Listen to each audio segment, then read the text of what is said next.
anything can be corrupted. You know, your public persona can be corrupted, so you become self-indulging and narcissistic, or you can use that same public perception to help other people and sacrifice a little bit of your time to help someone that you don't even know.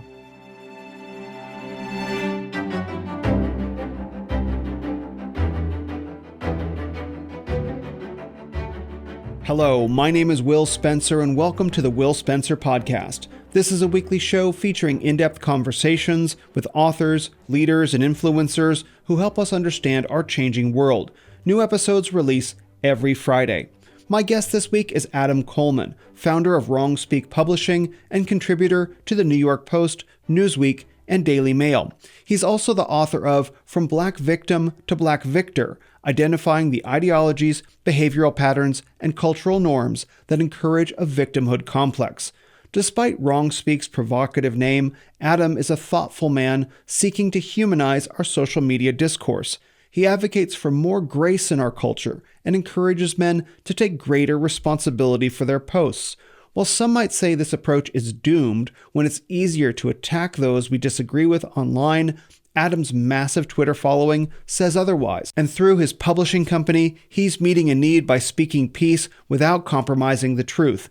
His approach demonstrates how to speak truth in love while maintaining an impact, seasoned with a bit of salt, let's say, combining the earthly and the divine in a way that edifies and inspires us all. If you enjoy this podcast, thank you. Please like this video, share it, and subscribe. And when you do, click the bell icon to be notified when I release new content. And don't forget to leave a comment down below letting us know what you thought. You can also support my work through a paid Substack subscription or buy me a coffee, and links to those are in the show notes. One quick note, there were some errors during recording that my platform couldn't repair. While they're mostly minor, some listeners might notice them. I considered re-recording, but there are some powerful moments here that really show who Adam is, moments I didn't think we could recapture. Lightning in a bottle, you might say. So I chose to keep this conversation intact, trusting that the truth shines through. Let me know if this was the right call in the show notes. And please welcome this week's guest on the podcast, the founder of Wrong Speak Publishing and the author of From Black Victim to Black Victor, Adam Coleman. Adam, thanks so much for joining me on the podcast today. My pleasure. Thanks for inviting me on. We followed each other on Twitter for a while, and I think last week we connected over some political stuff, and I just reached out on a lark to see if you wanted to come on and have a chat, and this week turned out to be the good one. So I'm really looking forward to this conversation. I've gone through a lot of your writing and your tweets, and I think we have a lot of great stuff to talk about. Yeah, I'm looking forward to it, actually. I'm glad that you did reach out. So I think the first question that I wanted to start with is I actually have a lot of questions about your book because, we're in this hypercharged political environment where we have, on one side, we have victim ideologies in all of its various forms. On one side of the political equation, it feels like, and on the other side of the political equation, we have personal empowerment, self-development, self-determination. And it seems like these attitudes have super crystallized on both the left and the right. And into that, you have this book that's speaking right into an experience of the Black community that I think a lot of people need to hear. So I wonder if we can just start by talking about what inspired the book and kind of what's in it, and also the success you've had with it. Yeah. So what inspired it, I guess, is the events of George Floyd. Not necessarily his death, but the reaction to his death and the narratives that kind of sprang from it.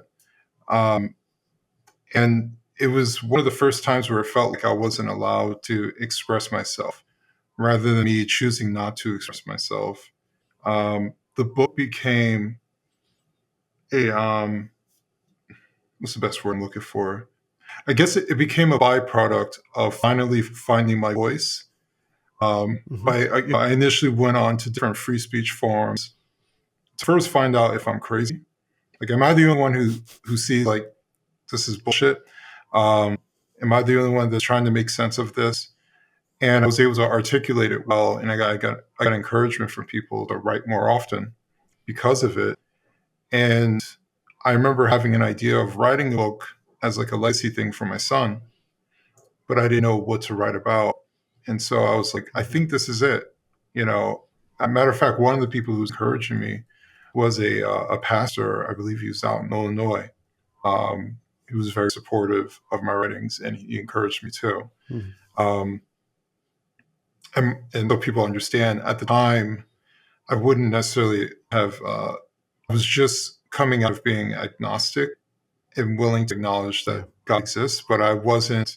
I wasn't a Christian at that point. So having, and this is like a reoccurring theme since then, having Christians reach out to me um, in a heartfelt way was extremely beneficial throughout this particular journey. But just as a side note, but that's kind of what started the journey to writing the book. It took me about 9 months, start to finish. Um, Self-published it. I had zero expectations. You know, my background's in IT. I was an IT manager for a small business. My career was going fine. I wasn't trying to switch careers or do anything like that. I just wanted to write a book. Um, and I would have been happy if, 20 people outside of my friends and family bought it and liked it. Um, and, the 20 people have turned into thousands since, and, Wow. turned into writing opportunities from major publications. Actually, just before we came on here, I just got the final edit for my latest piece for the New York Post. Oh, wow. And writing for them for the past 2 years has been like an unsuspected blessing. One of the funny things while I was writing the book, I had a friend that I was talking to on Facebook, and she was like, "You should write an article for the New York Post." And I was like, "It would never have me." It's just like, and what's hilarious is about connecting with the New York Post, I was even trying to. It was kind of by accident. Mhm. I had an article that was rejected somewhere else, and I was like, maybe the New York Post will have me. And I just name dropped somebody, and that's how it all began. So, yeah. So to kind of answer your question, that's how I initially started. My expectations were extremely low, and they still are low, which is why I'm always happy, because I expect nothing from this. And I've just been blessed for the past number of years now, since 2020, and all the people that I've come across, and opportunities and places that I've gone because of it. There's so much in that answer that I want to ask about, and including Yeah. like the headspace that you were in during 2020. I was in a similar space. I wasn't a Christian yet, but the events around George Floyd kind of played into that. The process of writing the book, like what you felt you were crazy about, but then also kind of the process of going from like an IT manager at a small company to a public figure. Like that wasn't something that you were seeking. And I imagine, maybe I'll ask about that first. It wasn't something that maybe came naturally to you, or was it?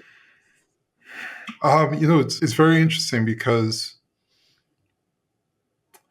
while writing the book, obviously, like the pandemic is going on. I'm watching the news and everything's crazy. Yeah, people are being canceled and all this other stuff. I didn't tell anybody that I was writing my book, except for a handful of people. I didn't even tell my mother. I didn't tell my sister. I didn't tell any of my family. My wife Oh, wow. knew. A couple of my friends knew, and I would send them uh, bits and pieces of chapters I was writing as I was writing it, see what they thought. But outside of that, I didn't tell anybody. I didn't tell my job. I didn't tell anyone. And throughout that time, I was mentally prepared. And I also let she's my wife now, but she was my girlfriend at the time. I let her know that there's a possibility I could lose my job because of this. There may be people who are going to be really pissed off with me, who want to leave me. Friends, family, I don't know. But I was so comfortable with myself that I was okay with that. Like, I felt the need. This is what I'm supposed to be doing. It's okay if I do this, Amazing. because if I don't do it, I feel like I'll be letting myself down. In many ways, letting my son down. So, as far as preparing myself to be a public figure, I was comfortable because I settled with the idea of receiving public scrutiny months prior to even publishing the book, and even personal scrutiny. I was prepared for that, and I was okay with that by the time the book was published. So when I get people who come after me, usually it's not even for the book. It's like some weirdos online. But when I get racial hatred, when I get name calling and stuff like that, I am so comfortable with myself and what I say and my decisions. Not that I'm always right, but I'm saying it for a particular reason. I could be wrong, um, but I'm so comfortable with myself that these things don't bother me whatsoever. And for people to understand my background, where I've come from, and all the things that I've overcome personally, like losing my job wouldn't be the first time I lost my job, and I'm still here and I'm okay. Losing some friends wouldn't be the first time I lost some friends. It's okay. I'm still here. Your mean words on the internet for stranger that I don't know, it's like that. These things don't bother me whatsoever. So I don't fear the mob. I don't fear being canceled or anything like that. And even more so that now that I'm a Christian, I'm I'm especially fearless because I know Jesus Christ um, is by my side. Um, and even looking back, I know he's always been there. So um, yeah, I wasn't prepared necessarily to be a public figure because I didn't think I would find anywhere close to the success that I've been blessed to have. But I wasn't afraid of it either. Hmm. Well, praise God. I can relate to some of that. I came out of the New Age and sort of the spiritual communities, and I had a Mm, feeling that speaking up on behalf of Christ would be costly, but I knew who I was. I knew what I had been through. I knew what I had to say. And, when you have that unshakable inner core of self knowledge, like real self knowledge, that acknowledges the mhm. good and the bad and the past and all these things, it's much easier to speak up on behalf of these things because, as you said, the mean words on the internet, they don't really land. And that's the real virtue of integrity. Right. Yeah, exactly. When you're secure with yourself, like all of these things, like I've become um, very aware of people who are insecure because I've been insecure. Um, Yeah. and when you're insecure, the outside world bothers you, right? The outside world can sway your emotions easily. How you gain value is off of something that you bought, off of what someone says to you. Everything is external. If women validate you, everything is external. And so when you're comfortable with yourself and you're confident, which I am, which took me decades to even come to this point, like those things don't bother me. Those things don't bother me. Like I'm not desperate for this. I'm not desperate for that. Even when I was dating my wife, I wasn't desperate that she wouldn't leave. I wasn't feeling that particular way. I was confident, and I was doing things like saying, um, I was actually vetting my wife, and we've talked about this, so this is not news to her. But I asked her particular questions because I wanted to know, because I want to marry her, but I wanted to know for sure that this is what she wants, because this is what I want. And so we need to be on the same page. But I had never done it before because I was always insecure. I was like, well, whatever she wants, I don't want her to leave, right? Everything is Mm. in reaction to that. So I just say all that to say that I'm completely comfortable with myself. I'm comfortable with what I put out there. Um, and I kind of welcome the people who criticize me because often the criticisms are unfounded criticisms. They're not legitimate. They're not pointing out where I actually was wrong and they make sense. Oh, okay, yeah, I was wrong here. They're usually just attacks and I call it the attacking the avatar, right? They're not attacking you, they're attacking what you represent. Um, and so especially then, I don't take it personal. You know, you always know when they're attacking the avatar, when they attack something you never said, you never claimed. Um, things like that. It's Hmm. like, oh, okay, I see what's happening here. So, yeah. Now, one of the things that I read on one of your Twitter threads was that you hadn't seen your father since you were 16, or maybe he had passed away when you were 16. And so that's a pretty remarkable accomplishment to be able to find that inner self knowing, that confidence, and growing up fatherless, and then to have your father pass away. This is brilliant, because I look to talk to men who have been through this journey. It's one that I think many other men, many other men, need to go on. So maybe Yeah. can you talk a little bit about how you develop that confidence, going from essentially a fatherless situation to finding yourself in this place? Because more men need to figure out how to get themselves to where you are. Like I said, it took decades. Yeah. I spent the vast majority of my life feeling unsure about myself, questioning myself, insecure, not trusting myself. I've told people, I just turned 40 August 1st. Happy Um, birthday. thank you. Um, I told someone I probably didn't become a man until I was about 34, right? And people are like, what do you mean by that? But like where I started feeling sure in myself, like what I was doing. Um, so as far as that particular journey, there were big pivotal points. Um, Two of those points was therapy. Um, I I was suffering from panic attacks at one point at a job that I had at a telecommunications company, and I went on leave because my job wasn't helping me, to alter my role, to kind of alleviate the stress that I was feeling. And then one day I was at home and I knew I needed to leave to do something like an errand. And I felt scared to leave my house. And it was the first time I ever felt scared, not lazy, but just like scared. And I said, oh, no, that's not good. um, Mm-hmm. and so I immediately looked for a therapist. And I went to that therapist for a number of months. But my first sessions, I think for the first month, I went 3 times a week, if I remember correctly.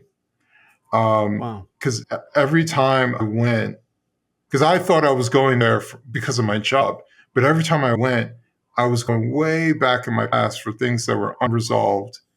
And I think I cried in every session for 3 weeks straight. Like, Yeah. and the person that was my therapist at the time, she was very motherly, and I felt comfortable doing that in front of her.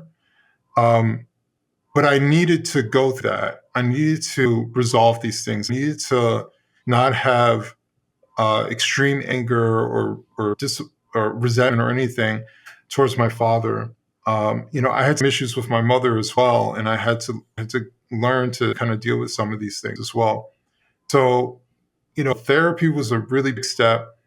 Another big thing for me was I had I mean, there's just so much. There's so many things because it took such a long time. Mm-hmm. But one of the big pivotal things was actually I had social anxiety, but I didn't realize I had social anxiety. Um, it just felt like it was part of me, like I'm just like this, so you don't even question it. Um, and it wasn't until after a bad breakup, I had moved back home, and I was like, you know what? Let me try to rediscover myself because I felt lost in that relationship. It's one of those relationships where you did everything she wanted to do. You were around her family, everything surrounding her life, and then all that's taken away. You don't know who you are. Like, what Mm-hmm. do I even like doing? So I had to kind of like rediscover myself and my interests and things like that. I was curious about learning German, so I started learning German. And then I always wanted to go to Europe. So I planned a trip to go to Europe, and I was like, I am going. And the kind of the Cliff Notes version. After I wasn't supposed to go alone, I was supposed to go with someone. They weren't able to go, but I still had bought my ticket on. I was like, I'm still going. But bouncing around Europe by myself, where everything is different, I've never been to anywhere at these places. I don't know anyone, and accomplishing all that. And when I came back home, I felt at peace. Because what I didn't realize, it was kind of like throwing me in the deep end, and I learned how to swim in that particular way, and I wasn't afraid of water. And so After experiencing that, I was kind of like, I'm not scared. And I want to go through that feeling of discovering new things.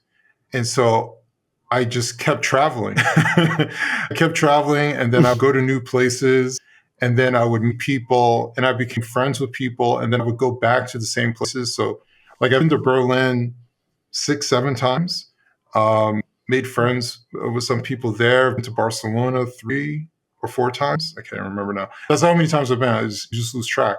So I've been to a bunch of different places on repeat because I met people. And then I've had a couple of fortunate situations where some of those people actually came to the United States, and I hosted them at my home. So like I've made really good connections with people. And that's when I really started understanding, one, not to be scared of the world, and teaching my son not to be scared of the world, um, and learning that there's more to this than just myself, because it's about the connections. It's about the human connections. I had a travel blog for a short period of time, and the subtitle was "It's about human connection." And I really started to understand that. And for me, traveling wasn't a superficial thing where I come back to people, all the places that I went, and take Instagram photos. But I went back to places because I really liked these people. I wanted to learn more about the people. I had deep conversations with individuals that I met one time and never saw again.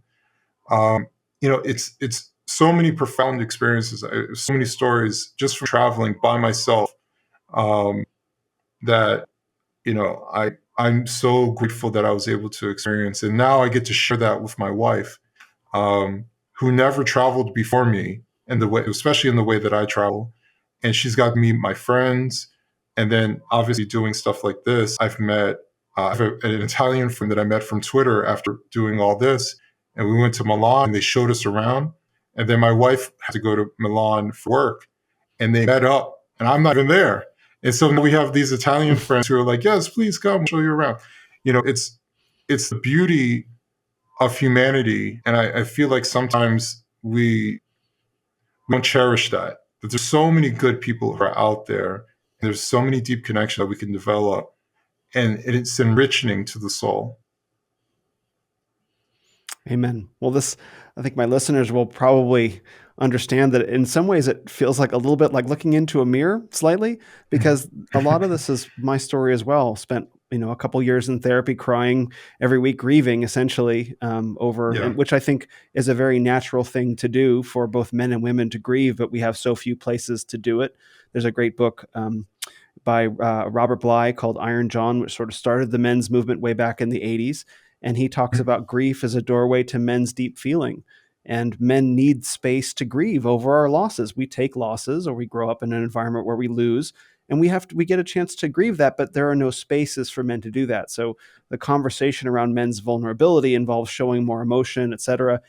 Yes, but really that needs to be expressed in the form of grief privately, private grieving, and that opens up so much inner freedom for men to feel. And then I can also relate very much to travel, because that was my story as well, going and testing myself against the world, less so with the deep connections and more climbing mountains and sailing oceans. But I recommend travel to men if they can take the opportunity to go and find out who they are with really no constraints. It can be a great teacher if you approach it the right way, respectfully, not for self-aggrandizement, which of course I'm sure is a great deal of travelers out there. So what an incredible story that you got to do those things. And I guess regarding the human connections in your travel blog, one of the things that I noticed was that like there aren't a lot of African Americans traveling. Right. Like I was on the road for a while. So what was that like for you going out there into the world? Because one of the things I found is there's such intense curiosity about Americans in so many places. Did you find that as well with your experience coming from America? So it's very interesting because I never felt different when I would travel, other than they saw me as an American. Like they didn't, race was never really a thing that kind of came up or anything like that. Mm-hmm. As soon as they found that I was American, they lit up. And I think sometimes we take for granted, like a lot of people like Americans just by default because they like American music or movies or whatever. And so I literally had I went to a spa in Turkey, and before the lady started massaging me, she was like, "Where are you from?" I said, "America." She's like, "I love America." She gave me this big hug. I was like, "Okay." You know, I couldn't imagine in the United States someone saying anywhere outside of the United States and they're like, "I love that place," giving them a big hug. You know, but Never been there.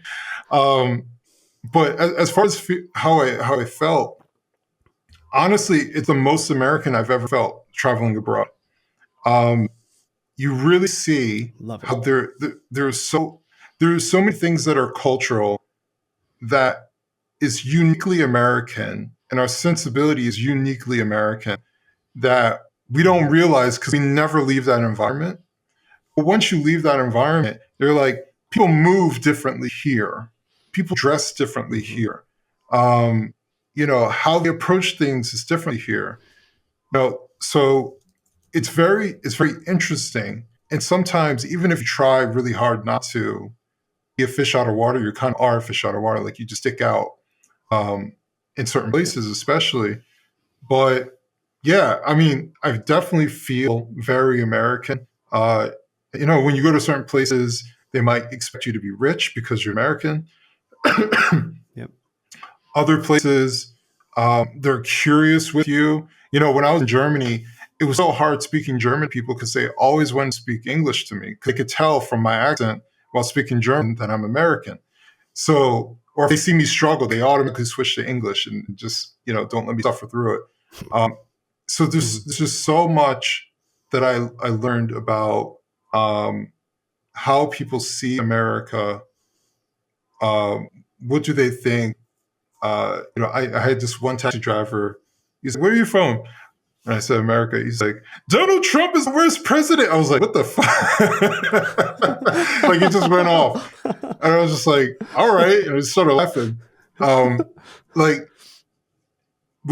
It's so funny because we're so insulated here. We know nothing about the outside world, theoretically speaking.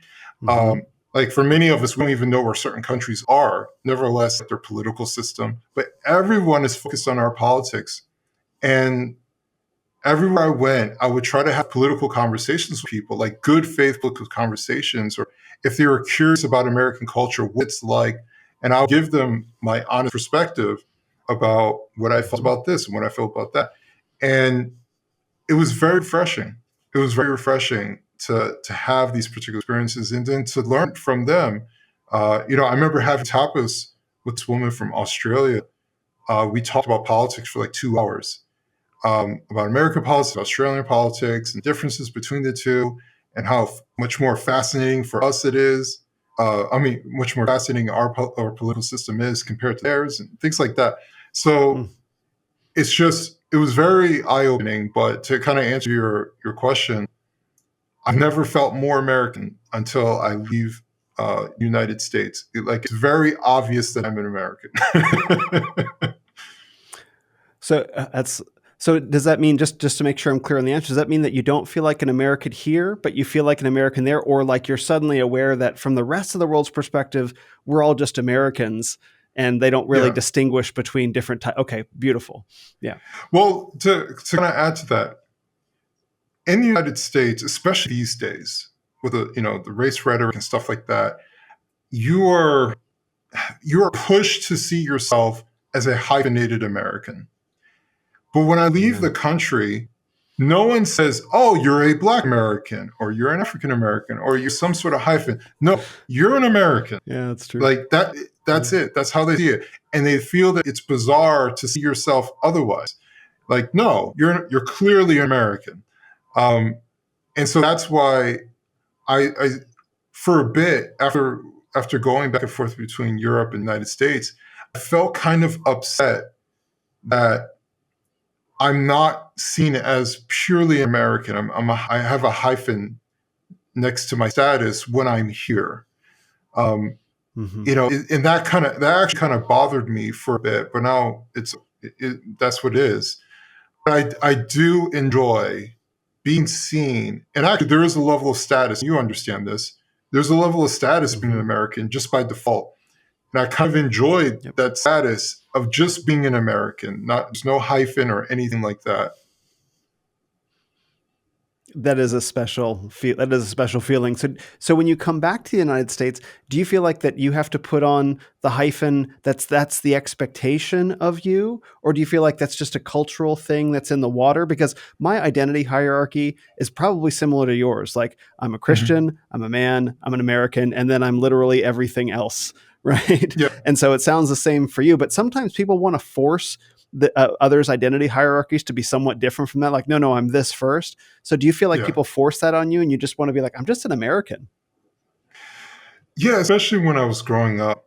Not even, when I was a kid, obviously I'm not thinking about patriotism, but I always just saw like I am myself. Like I'm just me. Mm-hmm. I'm not trying to be this stereotype. I'm not trying to be this, like I'm just trying to feel comfortable. And especially when you spend so long feeling uncomfortable, like you're always searching to be comfortable. But man, if I found something that I like, I just like it. If how I speak was put under question. The music I listen to was put under question. How I dress is put under question. All these different things. When I remember when I was in high school, people sometimes say to me, "Oh, they would call me White Adam." Right? It's that kind of. Also, I'm not even black anymore. I'm just black. Yeah. I'm just white now. Because I don't fill in the stereotype of what they're comfortable with. And that was the thing. It's always about someone else's comfort, but it's never in consideration to how I feel. But you're talking about me. And so it's kind of like shaming me for feeling comfortable doing certain things and expressing myself in a particular way, or listening to particular music, or following this particular sport, or dating this particular person. I've dated, my wife is black, but my son is biracial. I wasn't trying to have a biracial child. I wasn't saying I only like this. I wasn't doing. I just liked her. She, we liked each other. That was it. We were two human beings, man and woman, and we liked each other. And sometimes you get accused because you don't fit into the stereotype that you must be rejecting this. You must be. You don't want to be black. You don't want to be this. You don't want to do. It's like, no, I'm just going towards what I'm comfortable with. I'm comfortable with all different types of things. And I think there are so many people who are pigeonholed into feeling like they must appease to this racial order, racial expectation, that even the people who are trying to appease it have no idea where the guidelines are. Like, I remember my wife was on this Facebook group, and I think it was primarily black women. And they were asking, I can't remember the activity, but they asked the question, and these are adults. Just keep that in mind. These are adults. And they asked the question, do black people do this? Now, they were asking the question because they liked it. And I just thought, that is so strange. That is so strange that a grown person who likes doing something is asking, do black people do this? So if everybody said no, would you stop doing the thing that you actually like or interested in? Like, that is that was the intention. I got it. Yeah, that it's so bizarre. But it's like this air of expectation because I happen to have darker skin than you. It's such a weird phenomenon that exists here that thankfully doesn't exist elsewhere. Not in the same way, at least I should say. Mm-hmm.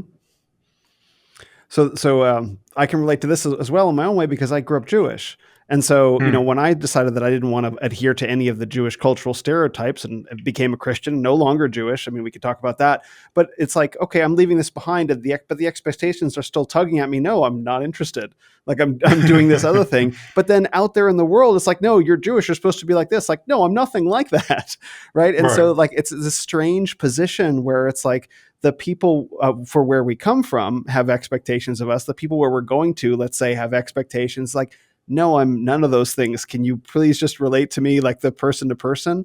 It's I'm grateful to hear you say that because I can relate to in that moment. Like, why are you asking me this question? Meaning the woman on the Facebook page, like, do black people like this? Like, well, what difference does it make? Who cares? Who cares?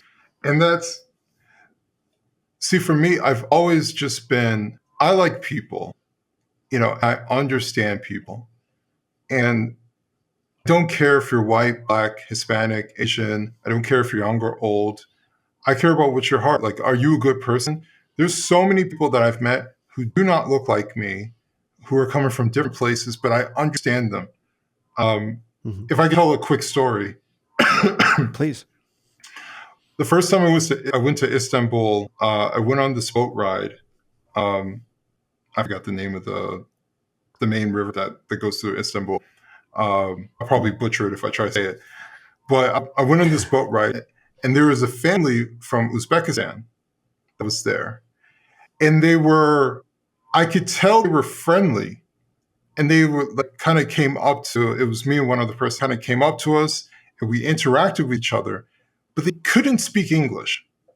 Like, there was one of them that spoke very, very broken English. Like, she just knew a couple words here and there, couldn't really form a full conversation. So we were pulling out Google Translate. But there was a very human moment when I think about it. We were able to communicate, hey, after the boat ride, let's have lunch together. And they were like, okay. So they understood what we were trying to do. We left the boat, and it was a little bit windy.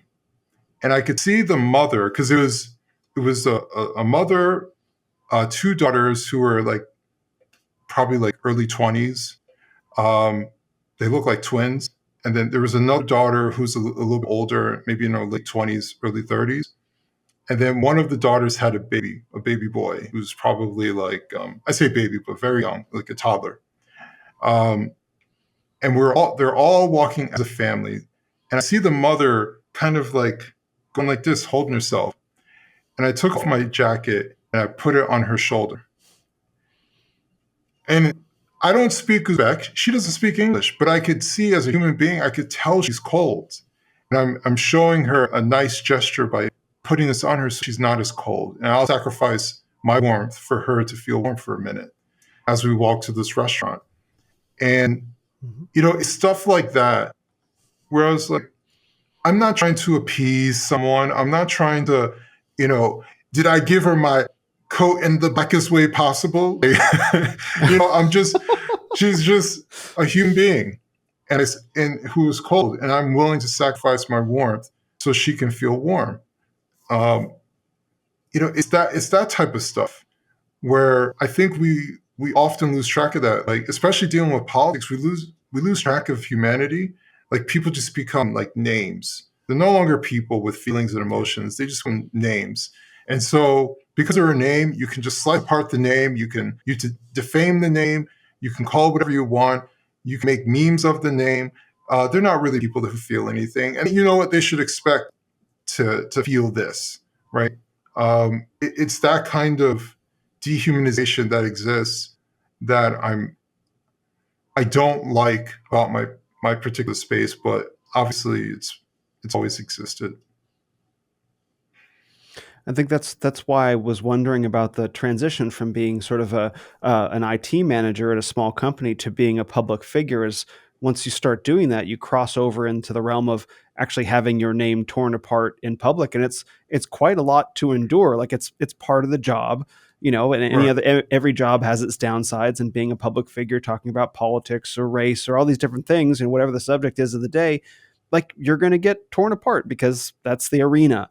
And so it can be difficult being the kind of man going from private citizen to public figure and being subject to all the pressures and all the vitriol that comes with being a public figure kind of overnight. And so that's why I asked about the strength, where the strength had come from to be able to endure that. And I hear that I hear a lot of my own story reflect in it, as I said, with grieving through therapy and then testing oneself by a travel. And I can relate very much to the way that actually prepares you for the arena, even though like you weren't setting out to get into the arena. Like, neither was I. Right. Like, I didn't have it on my mind. Like, that I'd be a podcaster. Like, what?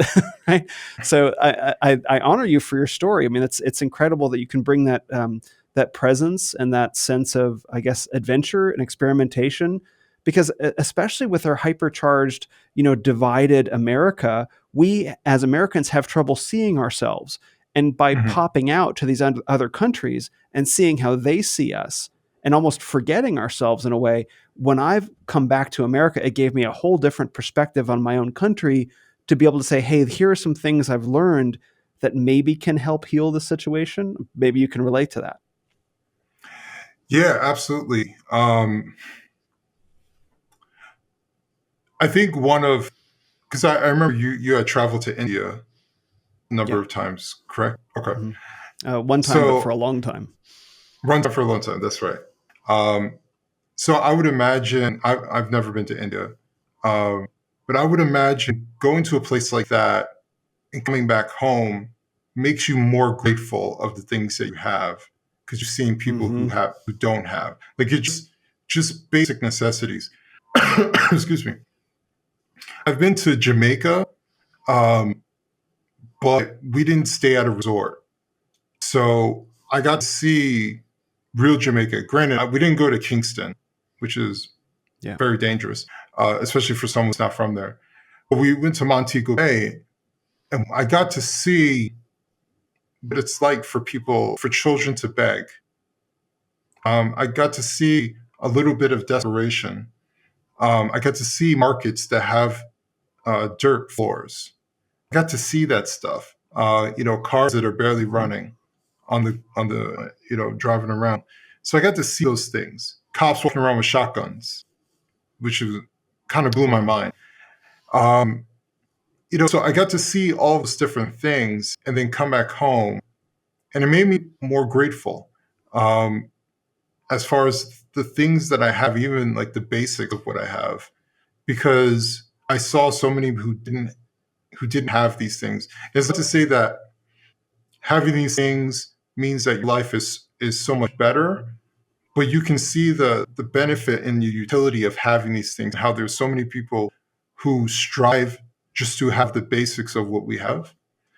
So if I was to use that as an example and talk about the political conversation, because there are a lot of Americans who don't leave this country, and when they do, they basically go to American enclaves and resorts and stuff like that and sit by the beach because it's a carved out space for them to feel safe away from the locals and everybody else.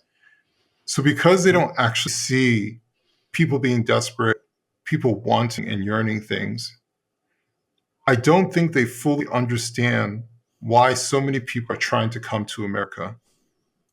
Um, Yeah. Why would someone travel through the desert, risk death, risk being trafficked into sex slavery, risk a mother having their children taken away from them, never to see them again? I've heard stories of just recently. Some reporters were talking to independent reporters were talking to migrants who are in New York City, and they asked them all, "What country are you from? How did you get here?" And as they're describing all the different countries that they had to go through, from South America to through Central America to make it to Mexico and eventually to the United States, they were pointing out in certain areas it is known for people to be kidnapped. In certain areas, it's known for people to be trafficked, for kids to be taken, for you to be robbed and have your goods stolen. And they understand that. It's still better for them to go through that so they can come here and be in America.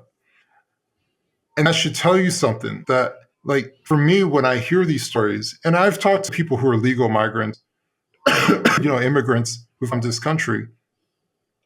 My father was an immigrant from Trinidad, um, although I didn't have a relationship with him like that. So I never got to hear his immigrant story. But, I've talked to plenty of immigrants who get here legally, who are in the United States, people from Iran who were escaping persecution and came to the United States with nothing and was able to build a sustainable life, who are so thankful for being here. Cuban Americans who came here from communist nation to find prosperity here, and they're so thankful for being here and the safety that is being provided for them because of being here. I look at all these people. I'm like, there's so many examples. You don't even have. I don't ever have to touch down in Iran or Cuba or any of these places. I don't ever have to live there to understand, because I've talked to so many different people, and they all have the same reasons why they risk so much just to come here. Like, there's so many people who are afraid to move from one state to another state because they don't know anybody. Right. I don't know anybody there, and I don't know if I'll get a job. These are people who went to a completely different country with barely anything, who don't even speak the language, and have to literally start their entire life over with little to no support. Like that, to me, if someone's willing to go through all of that, there must be a really damn good reason as to why they want to do that. And especially when you find out it's not just that one person, but there are potentially millions of people who are in the very same predicament. That, to me, that says there's something very special about the United States, because trust and believe, no one's trying to do that for the vast majority of other countries around the world. Yes, and I think the tragedy of the situation is that so many of these people's hopes and dreams, they're used as political pawns as well, and that's the real Yeah. shame. Is there is traveling around the world. Just if I could share a quick story, I think I was on a flight to Australia, and I was sitting next to a man. I was talking about my desire to travel around the South Pacific, and I had told him that I wanted to go to Papua New Guinea, and he kind of stopped cold for a second. He's like, "You probably don't want to do that." And I said, "Why?" He's like, "Well, my wife is a nurse there. She flies in, and there's active human cannibalism going on right there. So probably don't fly to Papua New Guinea." As in, like, she gets out, like she's a some sort of missionary nurse helping a small village, something like that. And he was describing to me, like, she gets off the plane and she gets into like an armored SUV and is taken to the village. She, and not just her, but the doctors and all that stuff. And that's the condition of much of the world that people are trying to escape from. Like, that's one of the worst stories that I heard, obviously. So people want to escape these conditions, and like that genuine human desire for safety is exploited and weaponized by people who want to use those individuals as political pawns within the United States. And it's like kind of getting screwed no matter where you are. And then, of course, along with these genuine good people trying to, I believe, have a better life, there are people that are actively malicious, released from prison, et cetera, who see us as who see our country as an opportunity to exploit as well. And it's such a gigantic mess. And certainly, like, to travel and to see the condition of much of the world, like, we really do not understand how blessed we are to live in the United States. There's no country on earth that's like it. There's no Yeah. country as significant that's as peaceful, and there's no country that's as peaceful that's as significant, right? So you can go to China, which is a pretty big country, and it's not as peaceful there as it is here. I mean, the heavy hand of communist oppression, you feel it when you get off the plane.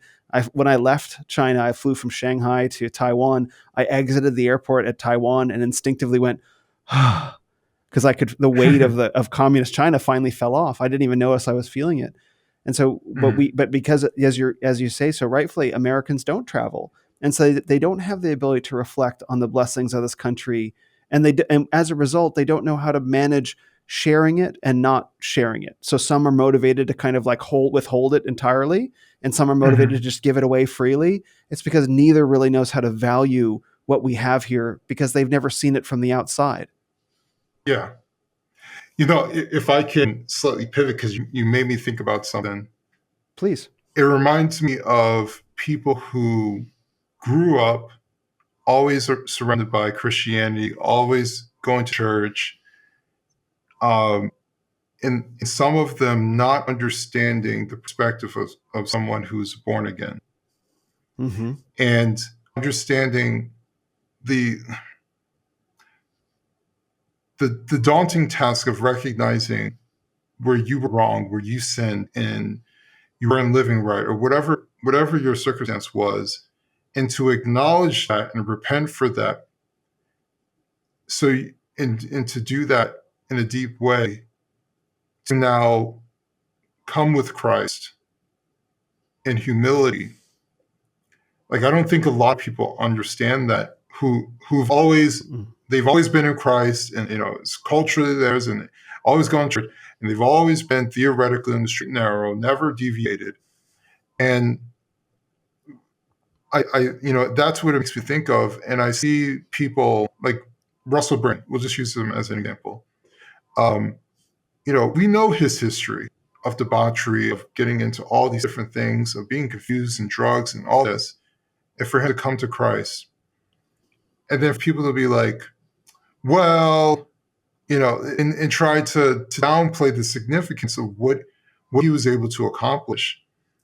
Skepticism that every person who comes to Christ must be, trying to do some sort of trickery. And, it's just, or, oh, well, let's just wait and see if they really are. It's just, man,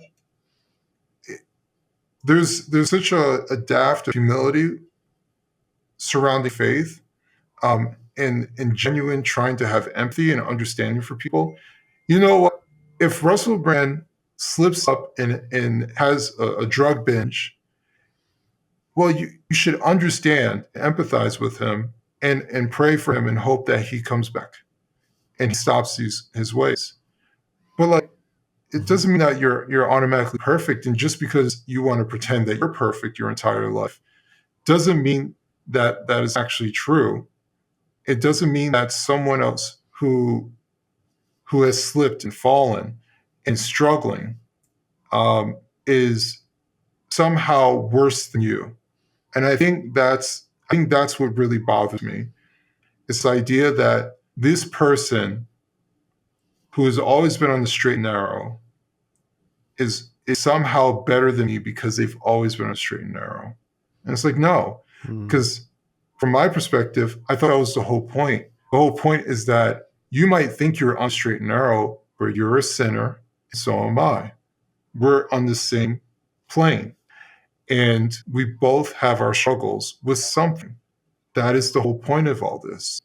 And we should be empathetic rather than pretending that we don't sin, that we don't have lustful desires, that we don't have a bit of an ego, that we don't struggle with pride, that we don't struggle with these things.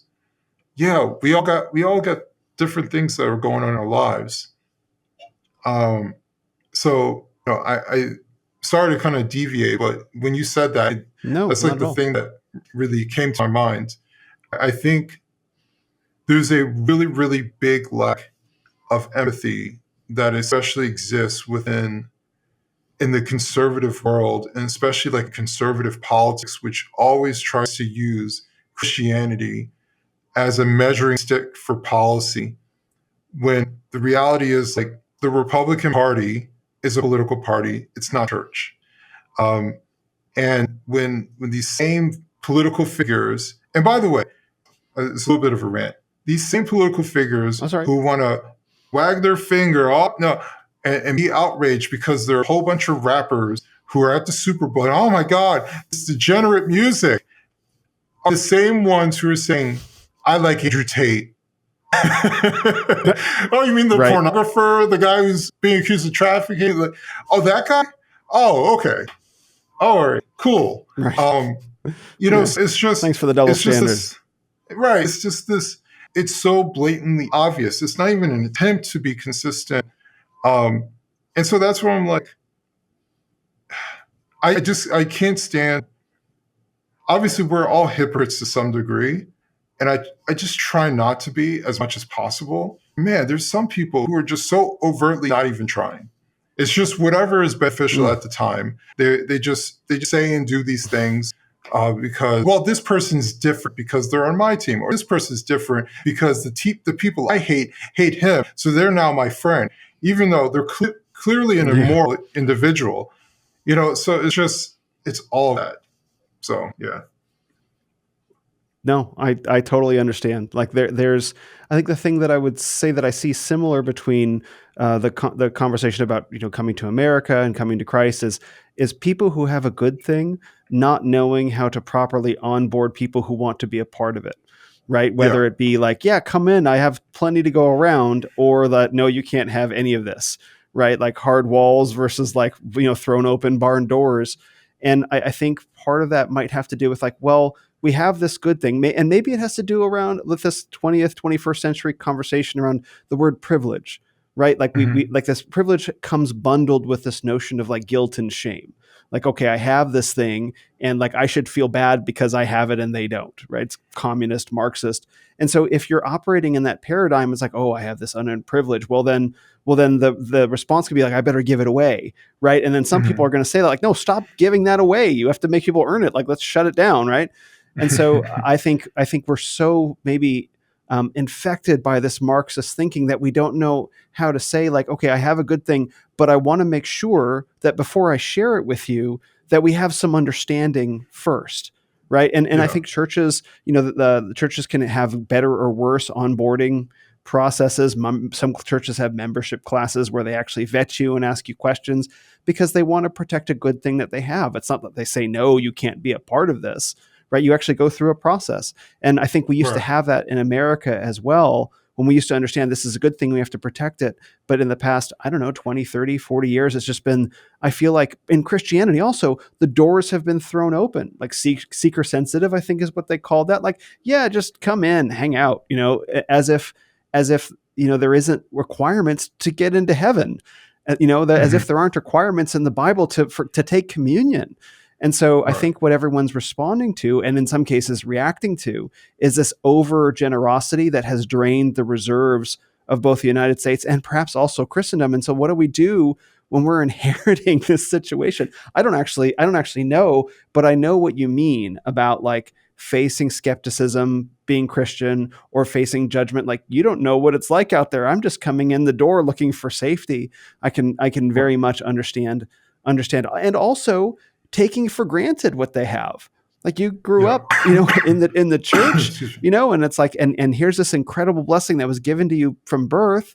And I believe you're faithful, like, but they don't have a way to value it because they weren't wandering around in the wilderness like some of us were. So that's my rant in response. Like, I agree with everything you're saying. It's a strange thing to experience and to be able to talk with you about, because I've had similar experiences traveling America and Christianity as well. Yeah, this is the area where I try not to complain. I don't like complaining in general. You can complain. I won't tell anybody. Obviously I complain. We all complain a little bit, but I try not to be a complainer. So what I try my best to do is, instead of pointing out what people aren't doing, I just try to do that very thing. And so when we were talking about becoming a public figure, I never anticipated any of this stuff happening, as I was saying before. And as it happened, I started to understand that this is much bigger than myself.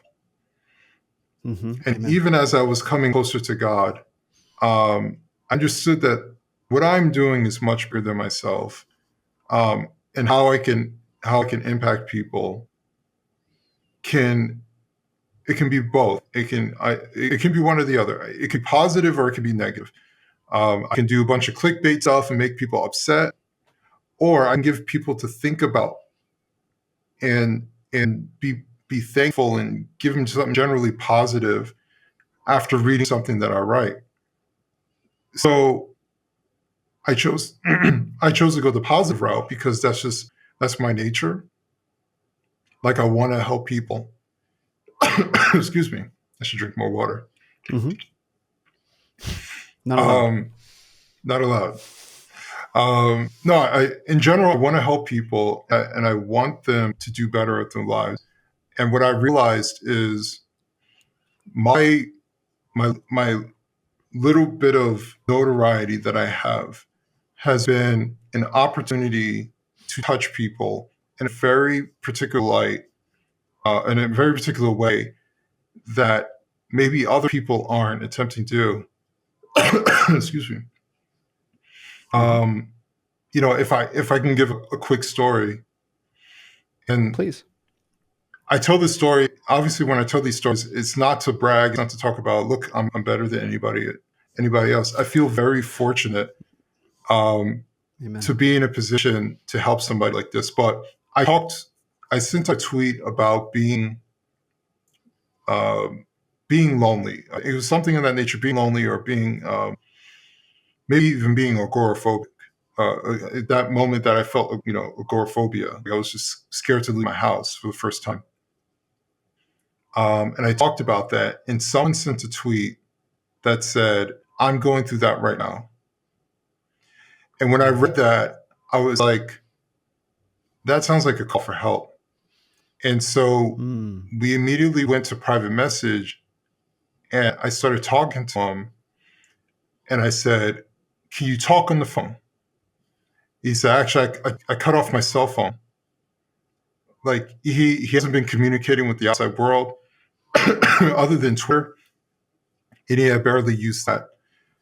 And but I convinced him to bring up some sort of way that we can talk online. And I had to drive somewhere, so I talked to him for about 45 minutes using Canada. Not to give his entire story. I did write Sure. about this experience on my Substack, but basically, he had a lot of purpose in his job.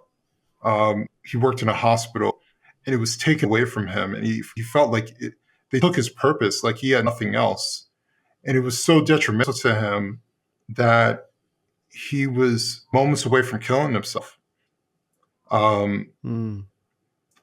So his job status was held in limbo for quite some time, and he just became reclusive. And what was really unfortunate at the time is that he had a wife and he had a kid. So he's not a single guy by himself. He has a family, and he's just. I know exactly how he feels because he's just going down this pit and he's by himself. And so what I told him was, I understand what you're going through. I told him about my situation, what I went through. I said, here's my suggestion. And I just asked him, like, let's just start with basics. Are you taking a shower every day? Do you brush your teeth? And he just started telling me, yes, I do this. No, I don't do this. Okay. That thing that you don't do that. Just focus on that. Do that and then move on to the next thing. And what I was essentially trying to tell him is that you have to build up these W's. Like when you go that low, you think you're incapable of doing anything. But even the smallest task, you accomplish it, feels like the biggest W.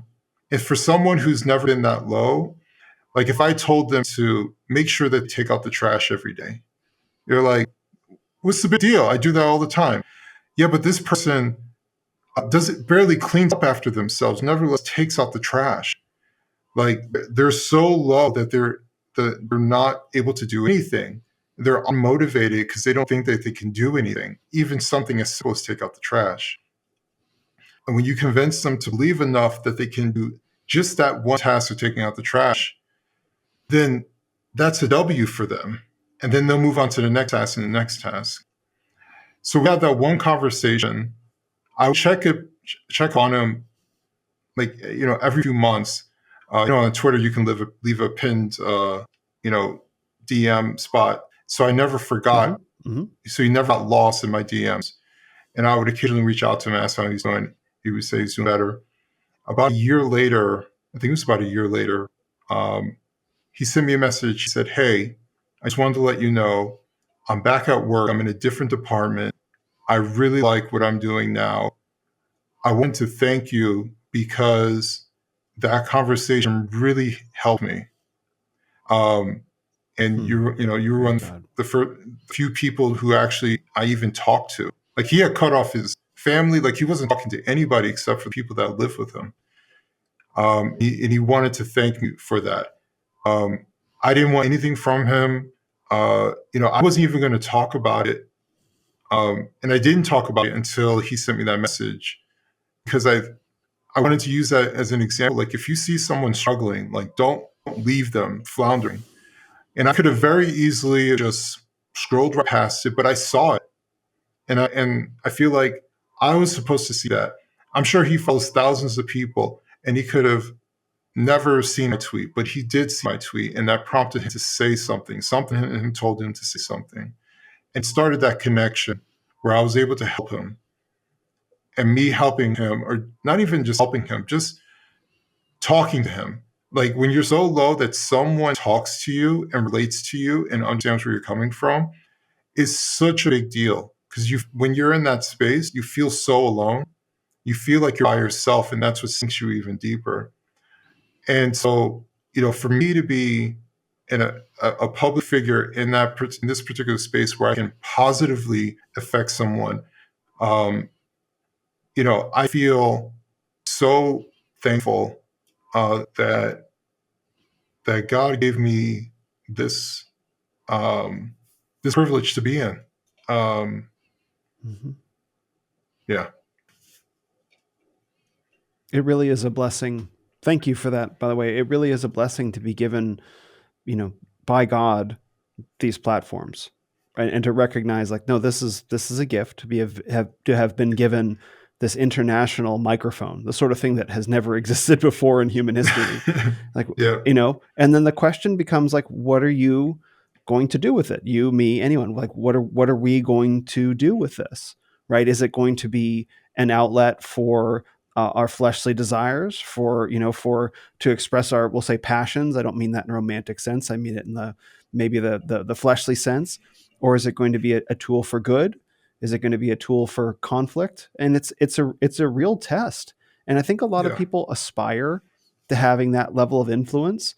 And it's like, I don't know whether we're aspiring to influence is something, is in itself a good thing. I think these tools can only be wielded effectively by people who are like, this is a gift, and I want to handle it respectfully, specifically so that you can have the presence of mind to connect with a man who reaches out to you in that moment, that you can have the presence to say something landed in you, right, with what they said. And then you took an extraordinary measure, which is to reach out to them personally and kind of get involved in their life to some degree.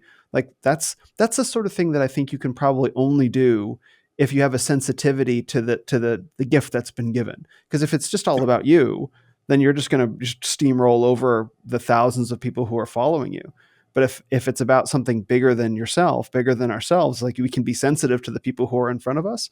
What a blessing that you had to that man's, not only his himself, but his family, his work. Like you'll never know the impact. You'll never know the true extent of the impact you had in that man's life.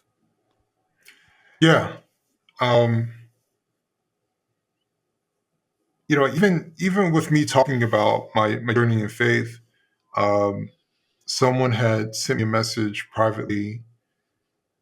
I think it's like the day after I posted my baptism video.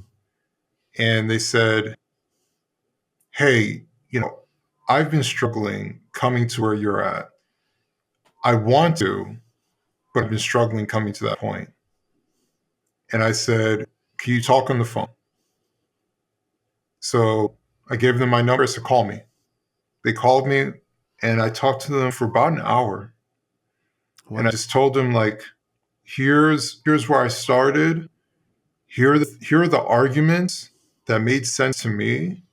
Here are the experiences that I had in my life. And, check this video out, like this, like, and understand this. And like, that's how I ended up coming to this point. And I had them understand, like, I came from a point of being agnostic for about a decade, to saying I proclaim Jesus Christ as my Savior, something I thought I would never do. So, I had that conversation with him, and what he, funny enough, and we could talk about this. I'm really big on near-death experiences, the testimonies from people who went through that. So that was one of the things I told him. I said, near-death experiences, and listen to the testimonies, and I listened to a whole bunch of them, was really profound to hear their testimonies. Not just like, oh, I heard one person, but like a series of testimonies, and seeing where the overlaps are, reading their mannerisms. Are they exaggerating? Are they nervous? Like, just like reading the people, trying to see how authentic their stories appear to be based off of how they're telling it, amongst other things. And, I was telling him that. He was like, oh, and I never looked into that. The very next day, he sends me a message and he's like, bro, why did I go on YouTube and YouTube recommended near-death experiences? I was like, they're always maybe listening. It's a sign. Yeah. Right. Either the algorithm guessed that you're talking to me. So, so I don't know. But I just thought that was funny. I don't know if it was divine intervention or whatever it was. But just the fact that I was able to have that conversation because I was open enough to talk about what I was going through. I haven't talked to him privately in a minute, in probably a couple months, but maybe that was a catalyst for him to come to Christ.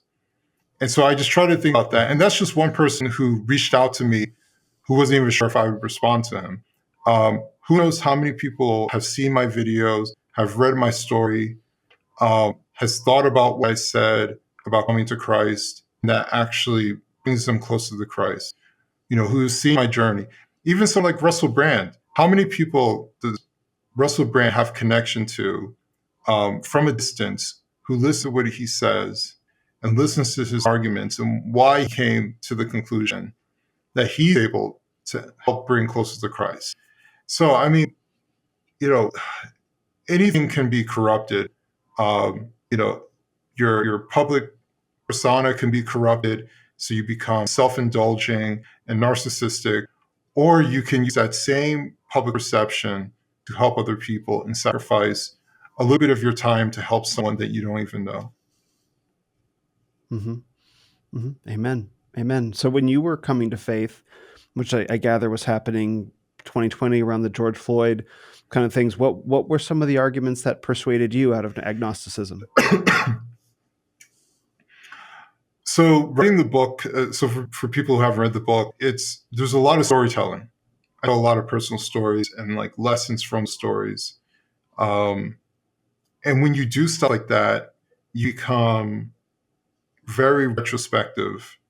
You start thinking about all these different things. And, I had a childhood trauma. I had unfortunate stuff that happened to me as an adult.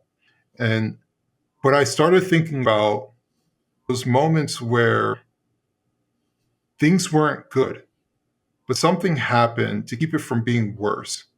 So I think sometimes people think like, oh, well, things were going bad, and then suddenly something rescued me. Everything was okay. But for me, the times that I think about, we're not necessarily like, all right, I'll just give an example. Mm-hmm. Not get into the whole backstory because it's a little bit long. I moved from New Jersey to Tennessee, and I thought I had a place to stay. Come to find out the person had lied to me that I was supposed to stay with. The good thing was I had a job that I already got hired for. I came there on a Friday and I was starting the job on a Monday. But I had no place to stay.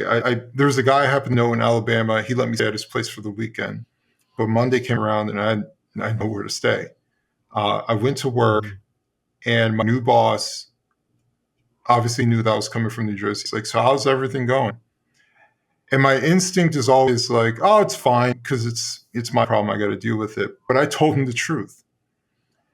And I don't know why I told him the truth. Normally I would just lie and just kind of deal with it and just wallow in whatever. But I told him the truth.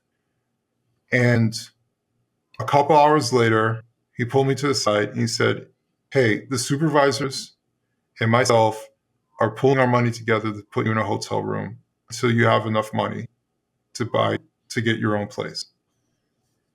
Praise God. We don't want anything.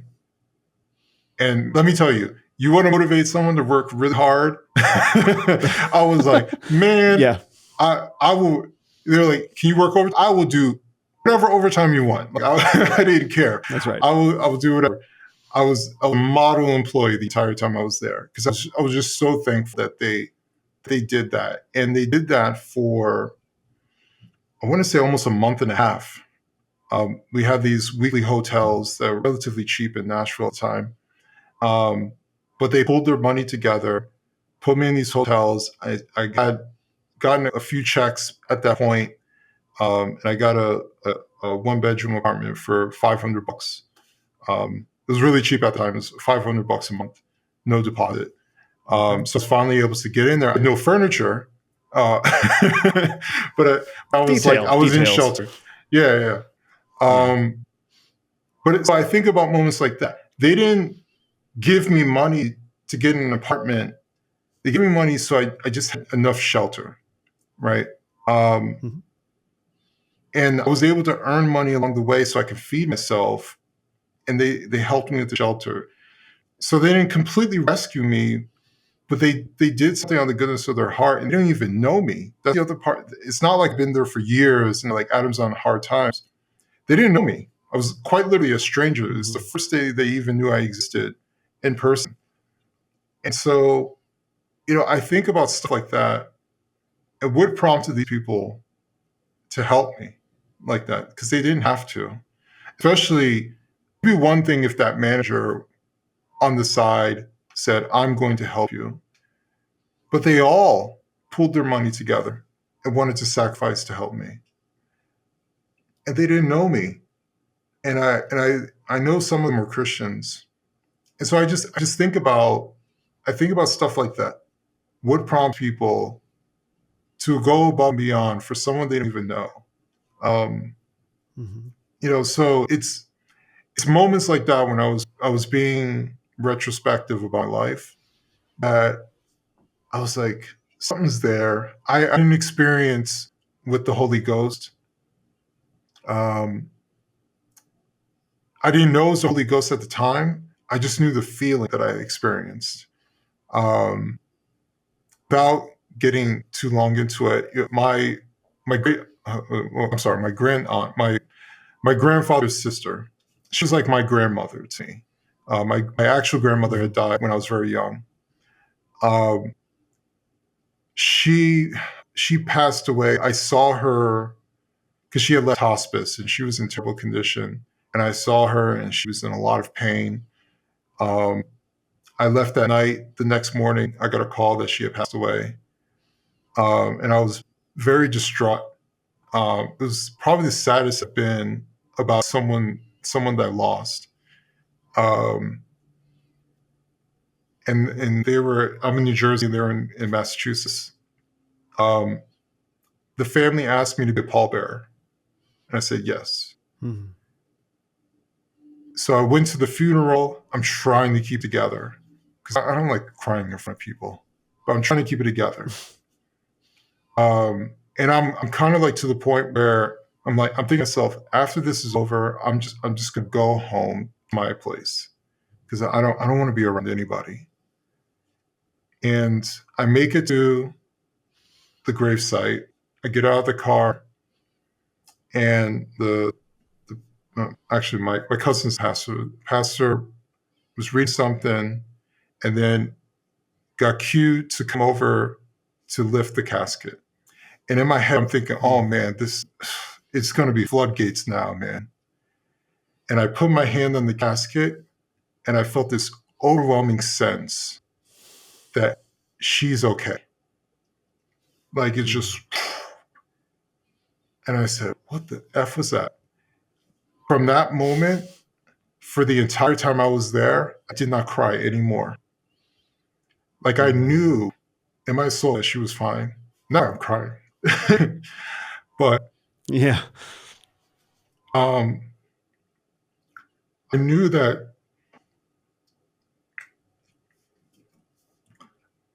she was fine. And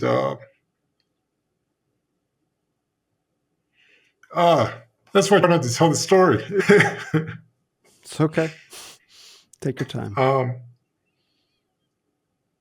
So when I go back in time and I think about that, I'm like, how do I explain that? I just set up as far as I'm distraught. I want to go home and be alone and just cry it out and just deal with it. and putting my hand in her casket and just overwhelmingly, I didn't talk myself into that. I didn't. That wasn't me. That was something else. So that was like I tell that story in the book. So that's when people understand, like, I'm coming from a place where I'm not even sure if there's God. But in the book, I came to a point as I'm being introspective to saying that there is a God, and not fully understand, even as I tell that story, that it's the Holy Ghost that touched me. But just explaining it as, like, I felt like there was a higher power that blessed me with getting rid of that grief, because that was one of the best weekends I had with my family.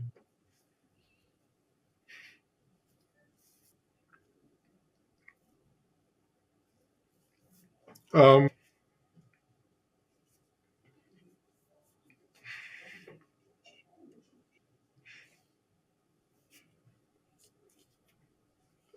Shit. It's okay. I get it. So, that was the weekend of the first Black Panther movie came out, and all of us as a family, like, it was just nothing but celebration. It was so nice.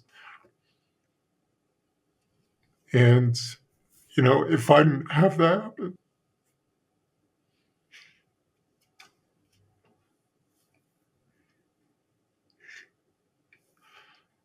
um, so yeah, um, uh, if I didn't have it happen, I would have missed out on all that. So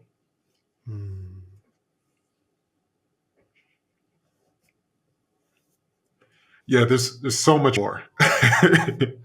There's so much more that I can get into. Well, thank you for letting all of us into that moment.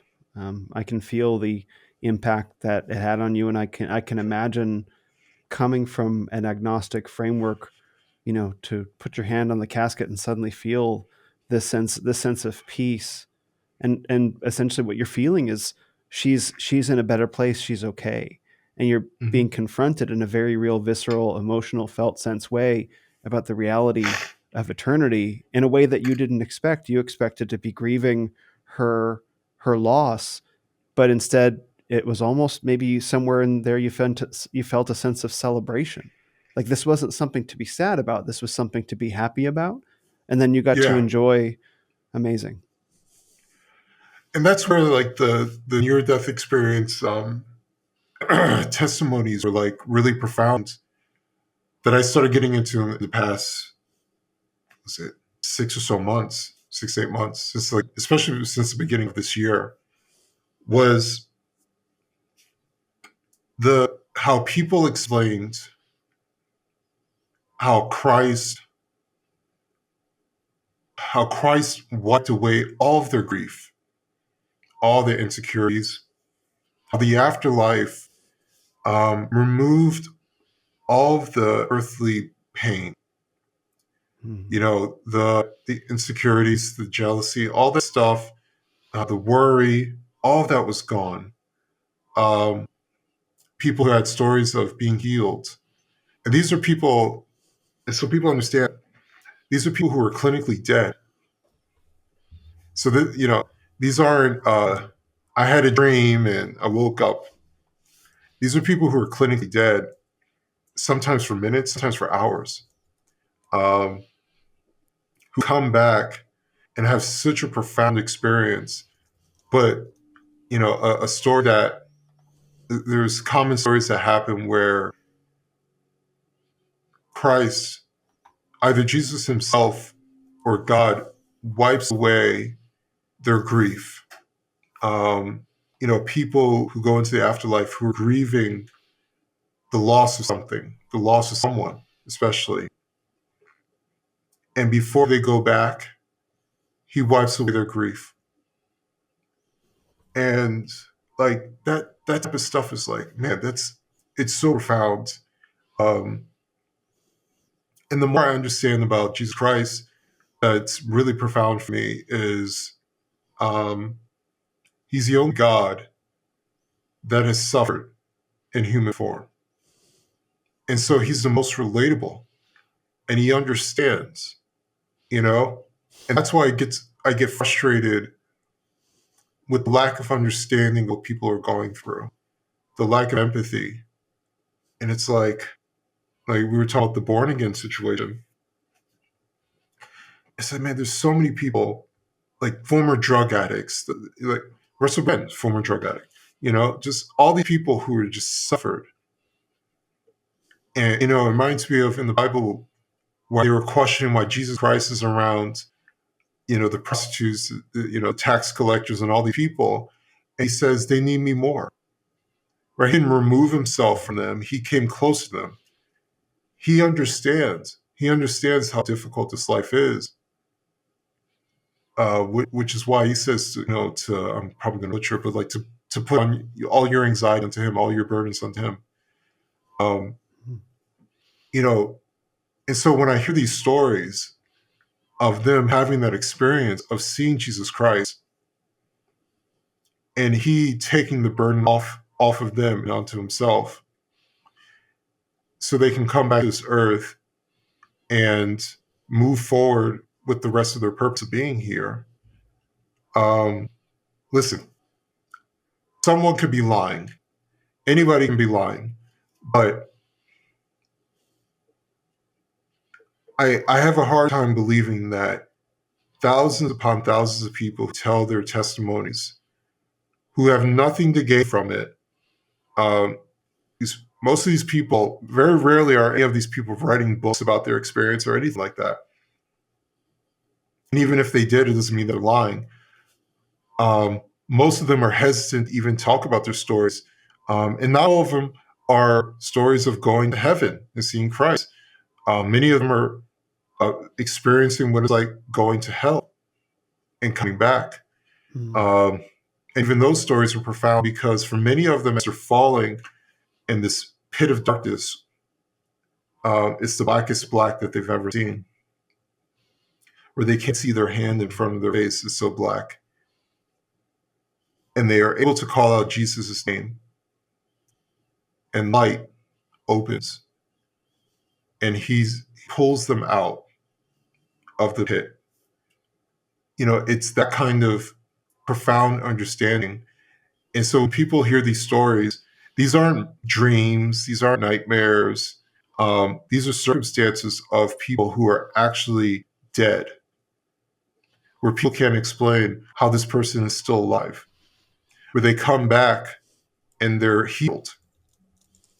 So I think there's just so much that is there. Have I seen one where there's possibly someone lying? Sure, you can account for that. But man, not thousands upon thousands of people who have nothing to gain from it. And when you watch people long enough, you can generally tell someone who is lying, who is acting, who is embellishing. And the vast majority of these people, just like how I was telling you my story with my grandaunt, and I, it's coming from the heart, and I'm crying. I'm watching these people go through the same experience, and doing this, and they're not public figures. They have nothing to gain from this. They just want to share their story, and hopefully people understand why they changed their entire life, why they switched from being a Muslim to a Christian right after this experience. They were confronted with so many different things, changed professions, changed everything, and came to Christ. Like, there's a reason why. So, I think these NDE experiences are far, far more profound than people give them. Mm-hmm. Yeah, and that the total life change is the real testimony. Right? Yeah. That's the shift that, like, I had this experience, right? And it touched me in a deep emotional way. And I realized I have to change my life. And then you change your life, right? That is the surest testimony of the gospel of Christ, to see sinners saved, right? Yeah. And to see that pattern happen over and over again, and also for it almost to be, in some sense, kind of effortless, right? So I spent a long time in the New Age doing a lot of inner healing stuff, not just therapy, but a bunch of other stuff, turning myself inside out to try and grieve and grow and, spiritually evolve, et cetera. I mean, that was a big part of my life, a big part of why I Hmm. traveled. And since coming to Christ in the past 4 years, the growth, in the same sense, I don't want to say it's been effortless, because that's not the right word, but the growth has come very naturally. It's required letting a lot of things go, but just opening my hands and just Yeah. feeling the growth happen. What I fought and suffered for, a small little morsel of growth, is given so freely by the Holy Spirit and in Christ, that it's like, what was I ever doing messing around with all that stuff, except perhaps to show me by contrast, Yeah. like, there's the hard way. Sure, do it the hard way, see if you get anywhere, versus the easy way. And that's the thing. Like, just last week, I had someone asked me, he said, you've been through so many different phases of different religions and spiritual traditions, like, how do you know this isn't just another phase? And he was asking in good faith, like, he was Right. essentially testing my profession of faith, and he had every right to in the situation. So he didn't like just walk up to me and say, "Hey bro, I have a question for you." I would have fielded Yeah. that too, but like, I understand why he was asking, because it's like, we have something precious here that we want to protect, and we want to make sure that you're as sincere about it as we are. And so I appreciate that skepticism, and like, it needs to be suffused with grace. It needs to be Right. like, no, I genuinely want to know you, and hear who you are. I want to believe that what you have to say is true, but like, I want it to be true, not for my sake. I want it to be true for your sake. That's what he's saying to me. And so Right. and so I appreciate it. I have always appreciated that pushback on me. Like, please ask me questions. Like, I will tell you about the guy that I was. I remember being dead. I can describe to you what it's like to be dead. And so it's to hear the story of how it impacted you, and how it impacted this person with the near death experience. It's like, yes, this is real. And so to meet people inside the church who grew up in the church who don't have that experience, like, look at what you have. Take it Yeah. seriously. Yeah. That's so it. Just take it seriously and cherish it. Um, the I cherish where I'm at, and I cherish our Savior Jesus Christ even more so, because I keep going back to struggle and Mm. suffering. And for many years, when I suffered, I didn't understand why I had to go through that. Mm-hmm. Because the way we talk about it culturally is like, um, suffering is only bad, right? And then there are some cultures, you suffering is a result of a previous life or something like that. But suffering is Mm-hmm. always bad. It's And your fault. so if you're right, and if you're succeeding, well, it's always good, right? Success is always good. The science of success, always having money is good. Well, if that's the case, then how come there are millionaires who kill themselves? That's right. And how come there are people who don't have very much who are happy and joyful, right? Um, but even more so to the struggle, like, there's purpose in struggle. And like, the most obvious example of that is Jesus Christ literally suffering for our sins. There was purpose for him to Mm-hmm. do that. What he did was a sacrifice, and it was positive. There was a lesson to be learned from it, and it was something that was necessary, and it was positive to do. And so his struggle, there was a point for it. And what I started realizing as well was that there's a point for my struggling. The reason I'm not very afraid of online haters or cancel mobs is because I suffered. It's because I went through all these different things, and I'm okay. I'm okay with that. And now I have an opportunity, because I've been very fortunate. I have an opportunity to use my struggle as a lesson for other people to understand. I can use my struggle to relate to other people who are struggling, to help them pull themselves out. Even if it's just one person, I can use my story in a positive light, just in the same way we use other people's stories in a positive light. And so, I don't regret anything that I went through. I don't regret being homeless. I don't regret my father not being in my life. I don't regret any of that stuff. I can't change any of it. I'm not resentful. I'm not angry. I'm none of these things. Um, I am here, and the only thing I can do is use, excuse me, use the parts where I suffered and struggled to try to help somebody else and learn something from it and appreciate things. Like I've been homeless 3 times in my life. I named one of the times, where people had to pay for me to stay in a hotel. I was homeless twice as a kid. Stayed in a homeless shelter once, and stayed with some strangers another time. A stranger in a trailer, and so I know what it's like to feel insecure about where you live. I know what it's like to have no job and struggling to find employment. Like I know all that stuff. And here I am sitting with you with thousands of dollars in computer and camera setup sitting in front of me, and I can pay my bills, and I drive a functioning vehicle, and I have a loving wife.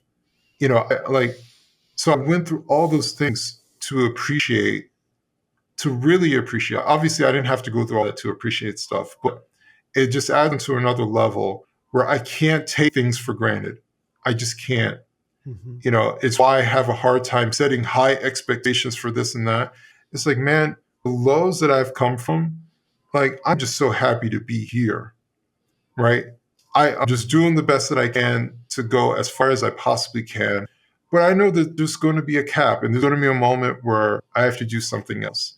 So I'm still thankful to be here. If tomorrow no one cares about what I have to say, then I'll deal with that and I'll move on and I'll figure it out. And even more so, I have Christ by my side and I'll be okay. So, I think it's really important to be thankful. Obviously, you don't have to lose everything to be thankful for what you have. But I just wish people were more introspective about the reality of their life. Yeah, there's in sort of secular culture, there's a big sort of gratitude, thankfulness kind of movement that's happening, but it's not Christ centric. So like, who are you thanking for all these things? Right. And I read, there's something that I read online couple weeks ago. It's been kind of living rent free in my head. And it said, if everything that you didn't give thanks for this week were taken away tomorrow, right? Like think of all the things in your most recent prayer that you didn't give thanks for. Imagine that they'll be taken away tomorrow. And I was like, oh my gosh, how many things am I not giving thanks for? Sitting down, making myself breakfast, like, the blood in my veins, the air in my lungs, the food on my plate, the power, the safety, the health, all of these different things, recognizing the overwhelming bounty of life that I've been given in that moment, that we've been given, right? Of course, and there are other people that don't have those things, right? For various reasons. And so to recognize, and this ties into the conversation about travel in America, and this ties into the conversation about recognizing the good of growing up inside the church, on like being told what the faith and the straight and narrow is, as opposed to having to find it later in life. Like these overwhelming bounties that so many of us have, and yet we have a culture that catechizes us in want and need and desire. And so it seems like no matter how many blessings we have showering around us inside America right now, almost no matter where we are, that there's always this, but I got to have more. It's like, well, are you properly giving thanks for what you have now? That's good. And also what's bad. And that's the part that I love about what you said. And I want to read, of course, the famous passage, if I may, just Romans 8:28-29. And we know that for those who love God, all things work together for good for those who are called according to his purpose. For those whom he foreknew, he also predestined to be conformed to the image of his Son, in order that he might be the firstborn among many brothers. So the suffering that we experience, the hard things that we go through, conform us to the image of Christ. It's not meaningless suffering, right? It's all Right. turned to this ultimate highest good, and like, hallelujah, right? And Mhm. so that's the gift of being able to look at the long roads that any of us, you and I in this case, have walked to come to Christ, and to recognize, like, I have this. I'm good serving in this way against the online haters, against the difficulties that come with being a public person, the difficulties of being questioned and challenged. Like, yes, Yeah. I know what it took to get here, so I'm okay being asked these questions and being subjected to scrutiny if it's done with grace. But sometimes it isn't, so you don't have control over that anyway. Yeah, I don't.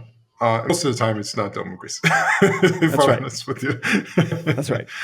that's it's very everything these days is very deft of grace. So, um, but it's okay. It's okay. Like, I just wish there was more grace for other people, not necessarily for myself. Um, I wish there was more understanding of what other people are going through. Um, you know, I think sometimes people carve out part of what it means to be a Christian and ignore the other parts. Some people want to be, Jesus Christ turned over tables. They want to be that Christian, right? Yeah, just tell how it is. And then there are other people who just paint Jesus Christ as this hippy dippy guy who just accepted everyone and you're all wonderful. And it's like, well, no, it's both and more, right? Um, there's an understanding that he is just, he's also gracious, he's understanding, but he still has rules, right? Like, there's a balance. And actually, if I can go back a little bit, you made me think about something. You're talking about how Please. it feels effortless, but I know what you Comparatively. mean comparatively, right? Okay. But I know what you mean. I think the word I would use is that it feels natural. Yeah. And that's, I had somebody tell me, like, I was already acting Christ-like without realizing I was acting Christ-like, because I started doing things that felt natural. Like, I started listening to myself. Like, when I started traveling, and I got rid of that social anxiety, which is, it's like a wall that prevents you from trusting yourself and listening to yourself. When you stick yourself somewhere that you have know nothing about, you have no choice but to listen to yourself and to talk to yourself and to trust yourself. And that inner voice is Right. not just my voice. Yeah. It's God is also helping to guide me. And that's that we call like a God-given instinct, And so when I'm meeting someone and I'm like, something's not right about this person, I have no information other than my instinct. I need to stay away from the person, or I need to go towards this person. There's something about this person I need to go towards. And I started listening to that, not just occasionally, but all the time. And every time since, I tried to stretch, like, well, I tried to make excuses for someone or something. It always bit me in the ass every single time. Yeah. And it's like, lesson learned. Once again, my instincts are 100% correct. And so, coming to that and listening to my instincts, and once you start doing that, your instincts are natural. Everything just feels natural. Like, I have a friend who's a theologian. Um, she's a theologian and a journalist. And our first conversation, she was interviewing me for a Dutch newspaper that she was working for. She read something that I wrote. She's based in Netherlands, and she wanted to interview me for their paper. Excuse me. And we had this first time ever talking. We just had this really comfortable, understanding conversation. And she told me after that, towards the end of that conversation, she said, you're the most Christ-like person I've talked to in a long time.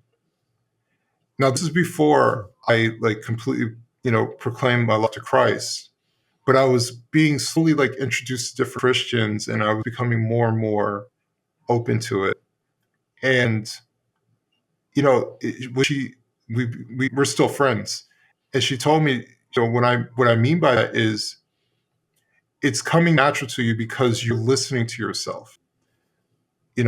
It's just very natural. So when I go to her and I say, biblically, what is this? And she tells me, I said, that's what I thought. And it's because, yeah, my instincts are telling me like this is right or this is wrong. Like obviously there's a biblical text that explains in detail, and we should understand these things. But every time I read a piece of text, I'm like, well, yeah, that makes sense. Like to me, it just seems natural. It makes sense. And then when I hear texts from other faiths about very specific things, it seems like they're trying to convince you to do something that is not natural. Well, in this circumstance, it is. And I was like, well, wait, whenever I read the Christian faith, it is never circumstantial. It is never, thou shalt not kill, unless it's like, it's just, that's what they like. Asterisk. Yeah, there's an asterisk next to it. It's like, Yeah. that's the part where I'm like, well, yeah, like this is everything about this is very much so natural. And if something is natural, it feels effortless. Like I don't have to try very hard. And I've always had a strong sense of guilt. Like I know that I can't do certain things because I feel so guilty. And I've always been like that. I used to call it a curse because you see your friends doing certain things. You're like, oh, I wish I could do that. I wish I could, go here, do that, and not feel bad about it. But now I'm like, man, it's a real blessing because it's like it steers me in the right direction. And now that I have my sense of strong sense of what's moral, and border like what's guarding that is knowing that I will feel such a strong sense of guilt that I have no choice but to rectify what I just did. Like, and that helps to keep me in line, understanding that if I listen to my instincts, my moral compass is on point 100% of the time. That's God given. So everything about this, it just feels so natural and normal that for like the first time in my life, I don't have to think very hard about what I'm doing. Am I doing this right or anything like that? It's just there. Some people would regard a living conscience as a curse, right? And I heard you say that earlier, like the pain of a conscience that's saying, don't do that, right? Or even though everyone else is doing that, don't do that. Like a living conscience, especially in culture today, can feel like a curse because all the popular kids are doing this, or all of society is telling you to do this, or trying to get you to buy this or engage in this, and it's like something inside me is very inconveniently telling me not to do it. And I get into arguments like this on Twitter with atheists. I say like, well, do you have a conscience? Do you know right from wrong? And they'll say something like, yeah, but that's just socially conditioned. Right. And then I'll show them a picture of like Tank Man from Tiananmen Square, the guy who stood in front of the tanks, like that is that kind of behavior, which is exemplary of so many other kinds of behavior that are just like it. That's not socially conditioned. That's the behavior. There's no one who says stand in front of a line of tanks. And that guy, by the way, he didn't know he was being photographed. Like he didn't know like, oh, there's cameras up there, so I'm going to go do this. No, he did that exclusively because it was right to him in that moment, the most inconvenient thing. And that's the conscience, right? And so the conscience can't be socially conditioned because the conscience tells us to do things that are often quote unquote antisocial. But to live in alignment with our conscience is the best blessing because it means we can sleep at night. We don't have to worry about that thing that I said that one time or that thing that, no one saw me do, but, I know that I did it. It's like, it's a gift if we have the self-discipline to act in accordance with it. And that I think is the hardest thing for so many men and women too, like just part of the human condition to have the self-discipline to act in alignment with our conscience when it's antisocial, when it's sort of counterproductive to the group. And I think that's being weaponized by against a lot of people today. Yeah, absolutely. absolutely. I was just thinking about the last time my conscience beat me the hell up was It does so that. when I write, and it's not often. Like Sure. that's what I'm saying. Like it's very rare. Um, when I wrote something, actually no, I think it's better if I tell you this. Twitter is a interesting place. You get caught up in stuff, and um, Yeah. and that's why I actually call Twitter demonic in nature. It doesn't have to be, but anything that separates people in its natural state is to separate people is something that is demonic. Mm. And obviously, you can take anything and make something positive out of it, but I see it as an avenue that steers towards separation, whether it's mocking people, ridiculing people, blocking people, um, yelling at people, defaming, canceling, like all that stuff you get rewarded to do on that platform. And Mm. because in my opinion, that is demonic in nature, it's very easy if you're not conscious of it to fall on that path, even just slightly. And I had accidentally um, I had accidentally mocked someone who was suffering. Mm. And I when I realized that, and then their followers were coming after me, and I was like, I didn't know that. Like I was trying to, like, I didn't know that. I didn't know that. And then I deleted what I tweeted. And I felt such guilt for like an entire day. And I posted, I'm taking a break. Like I need to get off of here. I'm taking a break. And then I think a day or two later, I sent out that woman a private message apologizing to her. And I said, I don't expect you to respond. I just want to tell you that I'm really sorry. I didn't know that you were suffering. If I did, I would have never said that. It's not my intention to hurt people on here. Um, I got caught up with all the other stuff and I thought you were this and I didn't know. And I'm really sorry. If you want to tell your story on my platform, I would welcome you to do that. But I just wanted to let you know that I'm really sorry for hurting you. And she responded and said, wow, this never happens on here. and No, thank it you so really doesn't. much. It never happens. Just someone saying I was wrong and I am so sorry and I did not mean to hurt you. And really it meant a lot because, people hurt someone and they just move on and pretend that it happened. But my conscience did not stop bothering me until I did that, until I acknowledged that I messed up. So like, I'm so glad to have a conscience like that because I don't know how badly I hurt that lady, right? And maybe me Mm-hmm. apologizing was a way for her to alleviate that hurt and understand where I'm coming from, and we're both alleviating that pain because I was humble enough to say I was wrong. I'm in the wrong here. I'm so sorry. And to understand where she's coming from because I get it. I get why she said what she said, and what she's going through. So, and just so people kind of understand, she was affected by COVID. Um, Mm. I believe the COVID vaccine, and I didn't know that. Mm. I just saw her as somebody who was like, you see all these people who seem kind of crazy, just wearing masks and stuff like that, and kind of freak out over these very things. But she was someone who was sick because of the COVID vaccine. Um, Oh, vaccine injury. yeah. So she was like hyper vigilant about everything because it was I can't remember, it was just her. I think it might have been her kids as well or something like that. I can't remember in great detail, but that's kind of the basis of the mockery that I engaged in, and I didn't realize I was mocking someone who was actually hurting. Mm. Have you talked about this on your Twitter since then, or is this the first time you've spoken about it? I wrote a Substack piece about it. As I was saying, I'm taking a break. Because I realized I got caught up.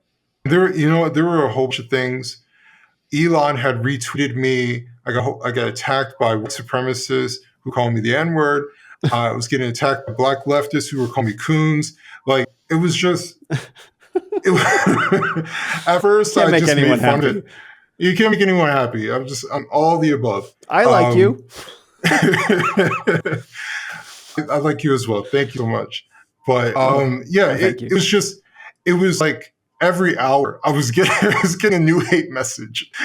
I got leftists and communists in New York City tagging me on Twitter, on Instagram, and I had to block my mentions. And it's like, so then that happened like 2 days later. I was just like, I need to get off this platform. Like, cause it was too much. It was too much. And I didn't act like myself, by hurting somebody. So yeah. I see what you mean about feeling that it's demonic. And I agree. I've said, to a bunch of people that pre-Elon, I think, Twitter it was all about censorship, right? They constrained the level of dialogue.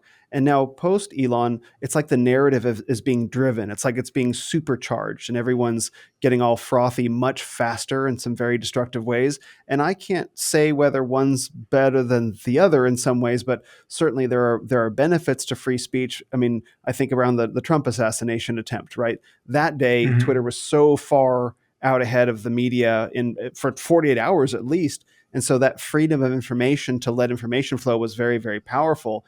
And that comes with the cost of people being able to say things that they couldn't say a few years ago that we then get caught up in. It's like, whoa, I need to turn this off, especially when you have influence. Like you have, I think I saw 130,000 Twitter followers. Like that's a big deal, right? And it can be very easy to fall into that and be like, whoa, there's more. As we said earlier, it's not just about me, right? And that's right. And you felt it becoming about something more than you, and I guess in a different way. Yeah. I felt like I wasn't myself.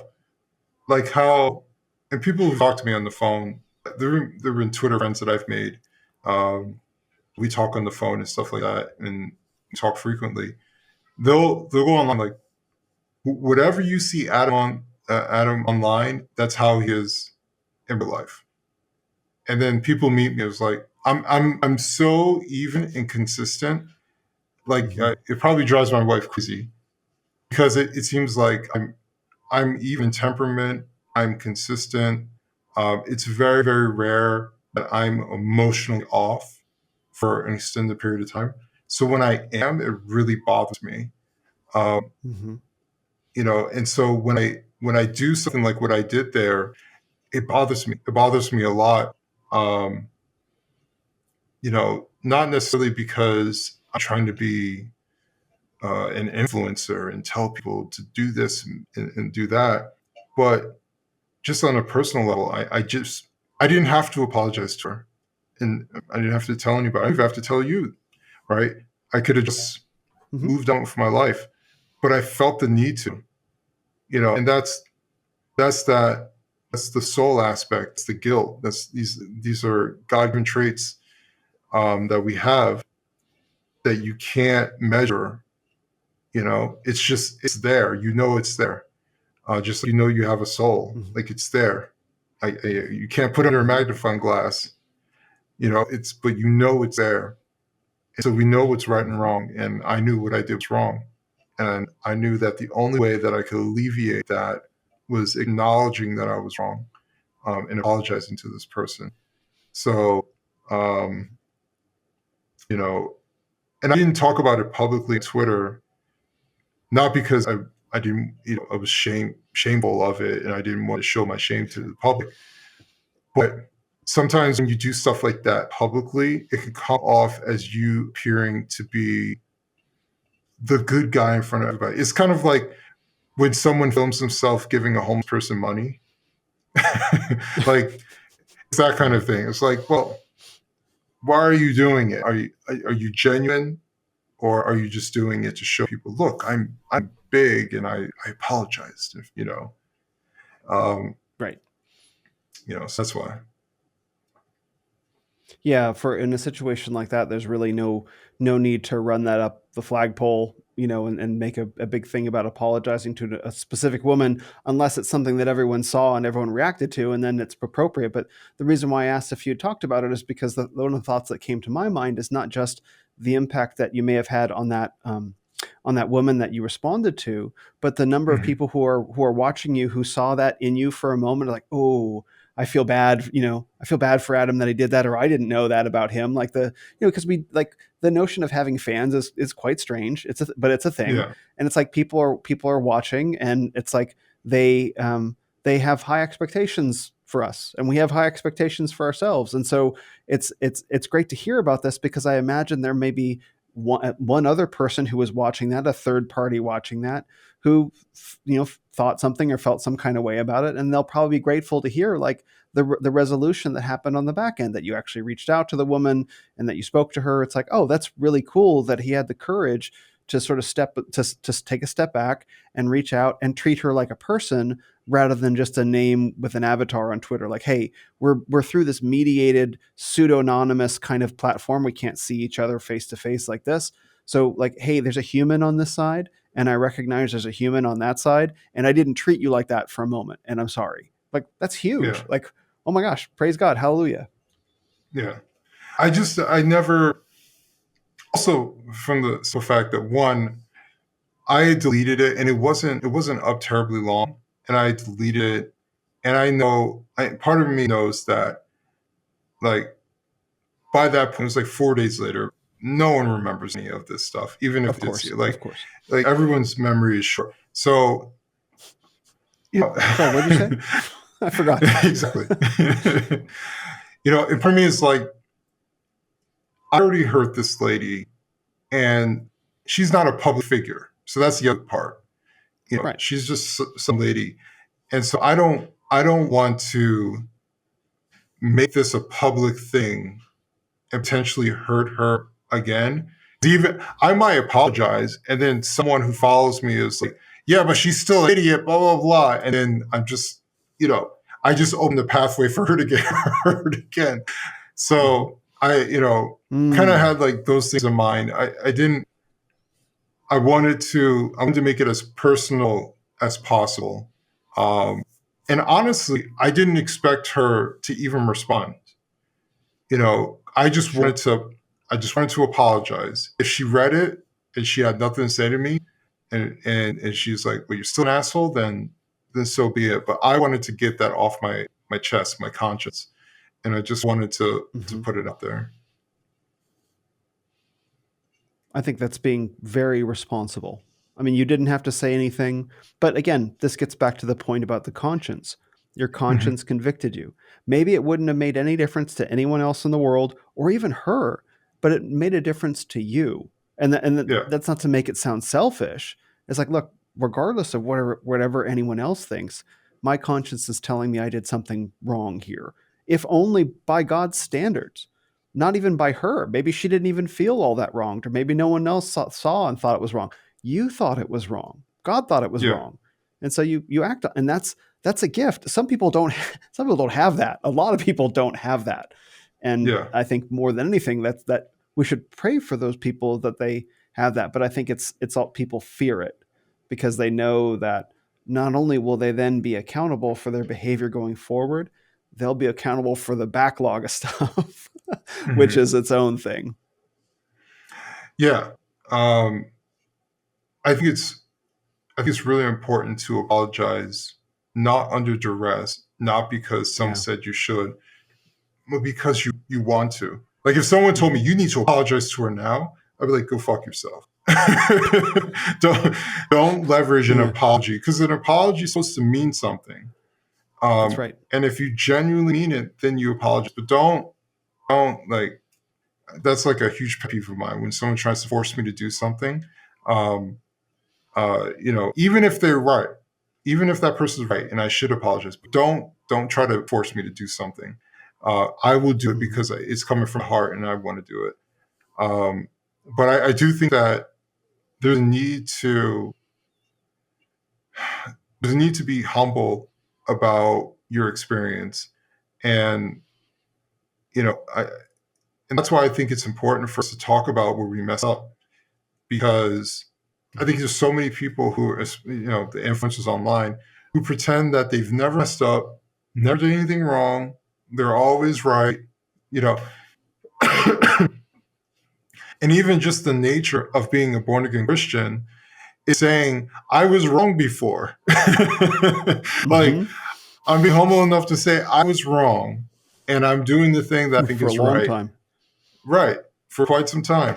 And so, like, for me, it's not embarrassing to acknowledge where I messed up, because if I can talk about these things, then maybe it encourages somebody else to talk about it, or to acknowledge where they're messing up, or maybe they're currently messing up and they're just so fearful of acknowledging that they're messing up that they just keep repeating it.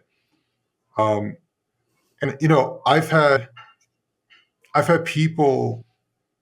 That's the other crazy part. It's like when people like you in this space, they offer advice that you didn't necessarily need at that moment, but you're glad that they gave you that advice. Um, Mm-hmm. you know, there was a guy who, it's kind of like a cautionary tale. He could see me ascending, and he said, "Hey, just so you know," he's an older guy. He said, "Listen, I used to be on TV decades ago. I was in LA. I was doing this, that, and I was really feeling myself. And I cheated on my wife, and she Oof. found out, and I loved my wife, and it ruined my life. And I realized, what did I do this for? Like, I just got caught up, and I did this because I had ego, and it was all pride, and I just thought I could do stuff with no repercussions. And I hurt the person that I loved, and I messed up my life at that moment, because I was chasing something that wasn't even important." So he was just like, make sure you don't follow into the mistakes that I did. No, I didn't do Mm-hmm. anything. There wasn't anything implied or anything like that. But he Sure. felt the need to to give me that reminder, um, kind of early on. Give me that reminder, like, I see what you're doing, I like it, and I see which way you're going, and I'm just giving you my cautionary tale in case you ever come across a situation. Um, and so you don't make that mistake, because I love my wife a lot. I love her dearly, and would never want to put myself in any sort of situation like that. And whenever I travel somewhere, I try to make sure my wife comes with me, because one, I want her there, but two, to show, like, I've no interest in any of this other stuff. I don't want to be tacitly involved in stuff. I I want my wife. I want my wife only. I want her with me to see, if I go and speak, if I go and sell books, stuff like, I want her with me, because we're union. Um, and I think that's ultimately what he was trying to explain to me, is like, cherish your union.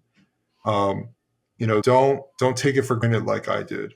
And so that's a lesson from just a random guy on Twitter who's been a follower of mine for quite some time, who opened up and told me his story of his pain and his regret, um, to make sure that I don't repeat his mistake. Mm-hmm. Yeah. And he showed you a potential pitfall along the way that you weren't even thinking of. And maybe it wouldn't have Yeah, been on your radar anyway. But he's saying, like, hey, further down this road, you may encounter X. yeah, In case you do, don't do it. Because here's what happens. I mean, the Bible's full of warnings against adulteresses. Like the mouth of an adulteress is a deep pit, I believe, hmm, is one of them. And like that's a thing. Like that. Think about that, men. But it was kind of him to reach out to you and in a way almost share his story with you. I mean, in a very real way, share his story yeah, he with you. did. Yeah, because it's like, hey, um, don't do this, and here's me. And so it seems to me that you create this space around you that people feel, you intentionally create this space around you that people feel comfortable in, whether it be people you're apologizing in DMs, you have people reaching out to share personal parts of your story, whether it's someone that you're reaching out to personally to check on them, like, hey, are you okay? Like, I felt something funny about what you wrote. Like, what a rare gift in the realm of social media to have a real, dare I say, a real person, right? Like, right. So what a gift that you offer to the people around you, because whether the guidance from the man had anything to do with where you would ever be or not, it was Mhm. something that he still felt called to share. Like, hey, this is Yeah. something that I learned in a really hard way. It's important to me to know this now, and I'd like to share that with you. That's a piece of him that he felt comfortable enough to share with you, because he probably wouldn't share that with a lot of people. Yeah. And I'm always thankful. Like I get DMs from people, I get emails from people in response to things that I write. I get people who say thank you so much because this is my story. Um, I really appreciate you. So I get, as much as we talk, it's very easy to notice the negative that exists out Mm-hmm. there, but like the positive that I get just completely dwarfs that stuff. So when I show off like the hate DMs and the hate emails, stuff like that, like those things are rare. Very much so often I get positive things. I get people who share their stories, very intimate stories. I've had people. My first viral tweet was talking about my sadness of growing up without my father, how it impacted me. I can't even remember the Mm-hmm. exact tweet, but I remember Christopher Rufo retweeted it and it just took off from there. Mm-hmm. And I was a small account at the time. So, but that prompted so many DMs from people who were like, "That's my story," or they were the fathers who were trying to fight for custody with their kids. It was Mm-hmm. just DM after DM after DM from people who were telling me in some detail their stories and what they were going through. And I remember that night, like going to bed, and I was like crying because it was it was very much so emotional. And I was on top of that, I was still sort of new to Twitter, but it was very much so emotional for me to have so many people feel what I put out there enough to tell me their story. And so I always think whenever they tell me their story, I always read it and I thank them for sharing their story because they don't have to do that. Um, Mm-hmm. and a lot of people feel very comfortable telling me, and I don't break the trust or anything like that, um, and or reveal anything. But like the fact that they feel open enough to tell me, because as much as they're strangers to me, I'm also a stranger to them. Like they don't know me either. Right. so so for them to feel comfortable enough to take a chance and reach out to me, I've had people who are like, I don't think you're gonna read this, but I just wanted to say. And then like 2 seconds later, I'm like, thanks so much. You're like, oh my god, you're sure. They're always shocked. Yeah. And I'm like, I'm just a regular guy. I use Twitter. I see your message, and thank you so much. I do appreciate it. Um, so yeah, like I said before, I don't take any of this stuff for granted. Um, it's hard for people to reveal themselves in general, nevertheless reveal themselves to complete strangers. Yes. Oh my gosh. Very much so. I had a successful female content creator influencer reach out to me and just privately tell me about how she met her husband. I had replied to something that she had said, Mhm. and I had replied at length, or maybe I had retweeted it, and replied at length. I said, like, giving her the benefit of the doubt of a bunch of stuff, and then she reached out to kind of explain her story, and I was like, well, first of all, thank you for sharing that with me. And she said something really nice. She said, well, I trust you. Like, thank you for saying that. Like, we've never met, Mhm. but the idea that to be a kind of person where your personality, where yourself shines through the words, shines through the interactions. Like, I think that's one of the beautiful things about social media. There's a lot that isn't good, But the idea that Yeah. through reading words or watching someone over some period of time, being like, you know what, I'm just going to reach out to this guy. In fact, that's why you and I are talking. Is that I'd watched Hmm. you for a while, and I was just like, well, I'm just going to shoot this guy a message, and I know he's got a lot of things going on. Let's just see if we can have a conversation. And I was like, oh my gosh, he replied. So I can relate very much to all these people that send you messages. I mean, and I think it's a blessing to be able to have the I guess I might say the inner resources to be available in that way. And I don't mean like available in terms of like, I'm here to pick up the phone. It's like when someone messages, the ability to meet them where they're at. Because that takes effort, because you're wherever you're at during the day and this person's way over here, and they send you a message saying I'm struggling with something or whatever, and then you come over there to meet them where they're at. Like, that's not easy to do in our Yeah. hectic lives, and that requires a certain amount of inner resources to be able to do, and I guess a generosity of spirit. Yeah. Um, I I'm sort of glued to my phone because working in IT, Mm, you always have to have your phone on you. But as far as being like emotionally available, um, I don't know where it comes from, but I'm okay with it. Um, mm, I'm okay with being emotionally available myself and talking about very intimate things or hearing people's stories. Um, Also, I know what it's like to send someone like a thankful message and not get a reply. Um, so I'm just like mm, uh, I respond to everybody. Like I check my emails, I check my DMs. As long as you're not crazy, I'll send you at least like a thank you, something like that. sure. Um, because I'm thankful. Like you don't have to tell me how much I impact your life. You don't have to tell me thank you so much for what you did. You don't have to tell me any of that stuff. But you took the time out of your day to say something nice to me, a complete stranger. Yeah, I'm going to thank you for that. Um, Hmm. Now, if you send me something crazy and call me a coon, I'm going to mock you. And I'm going to I'll have fun meet with you it. with the energy you bring to me. Yeah. Right. And I won't let that hurt me. I will actually call you. You're my biggest fan. That's my thing. These are my biggest fans. The ones who like I can't imagine hating someone so much that I send them an angry message. And I was like, oh, you're a confused fan, but you're just like a really big fan.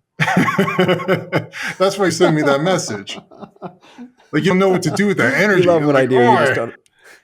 yeah, exactly. You just don't know how to express all the affection.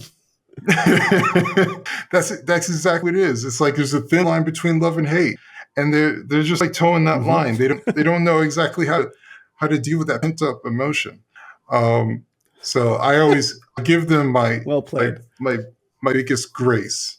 Thank you so much to my biggest fans Hmm. who send me these messages. Hmm.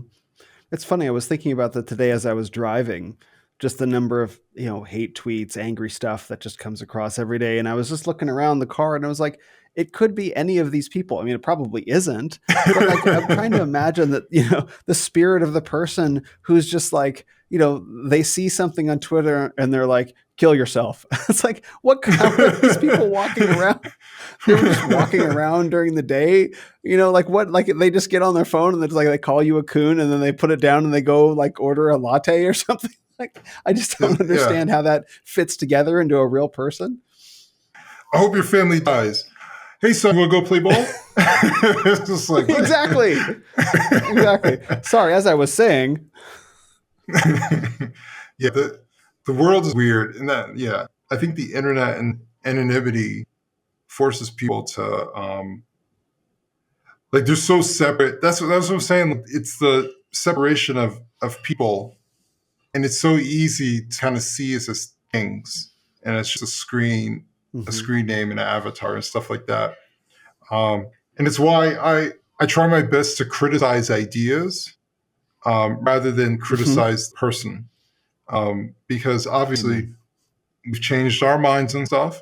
And so I think it's good to have grace. Because I've met, like, for example, I talk about leftists, but I talk about leftists as far as like the ideology of leftists. not the individual. Right. And I've met former leftists who are great people. And they're like, I'm glad that there are people who gave me grace to fit this ideology and move elsewhere to think for myself on these particular things. So, I think that's also important. So I try not to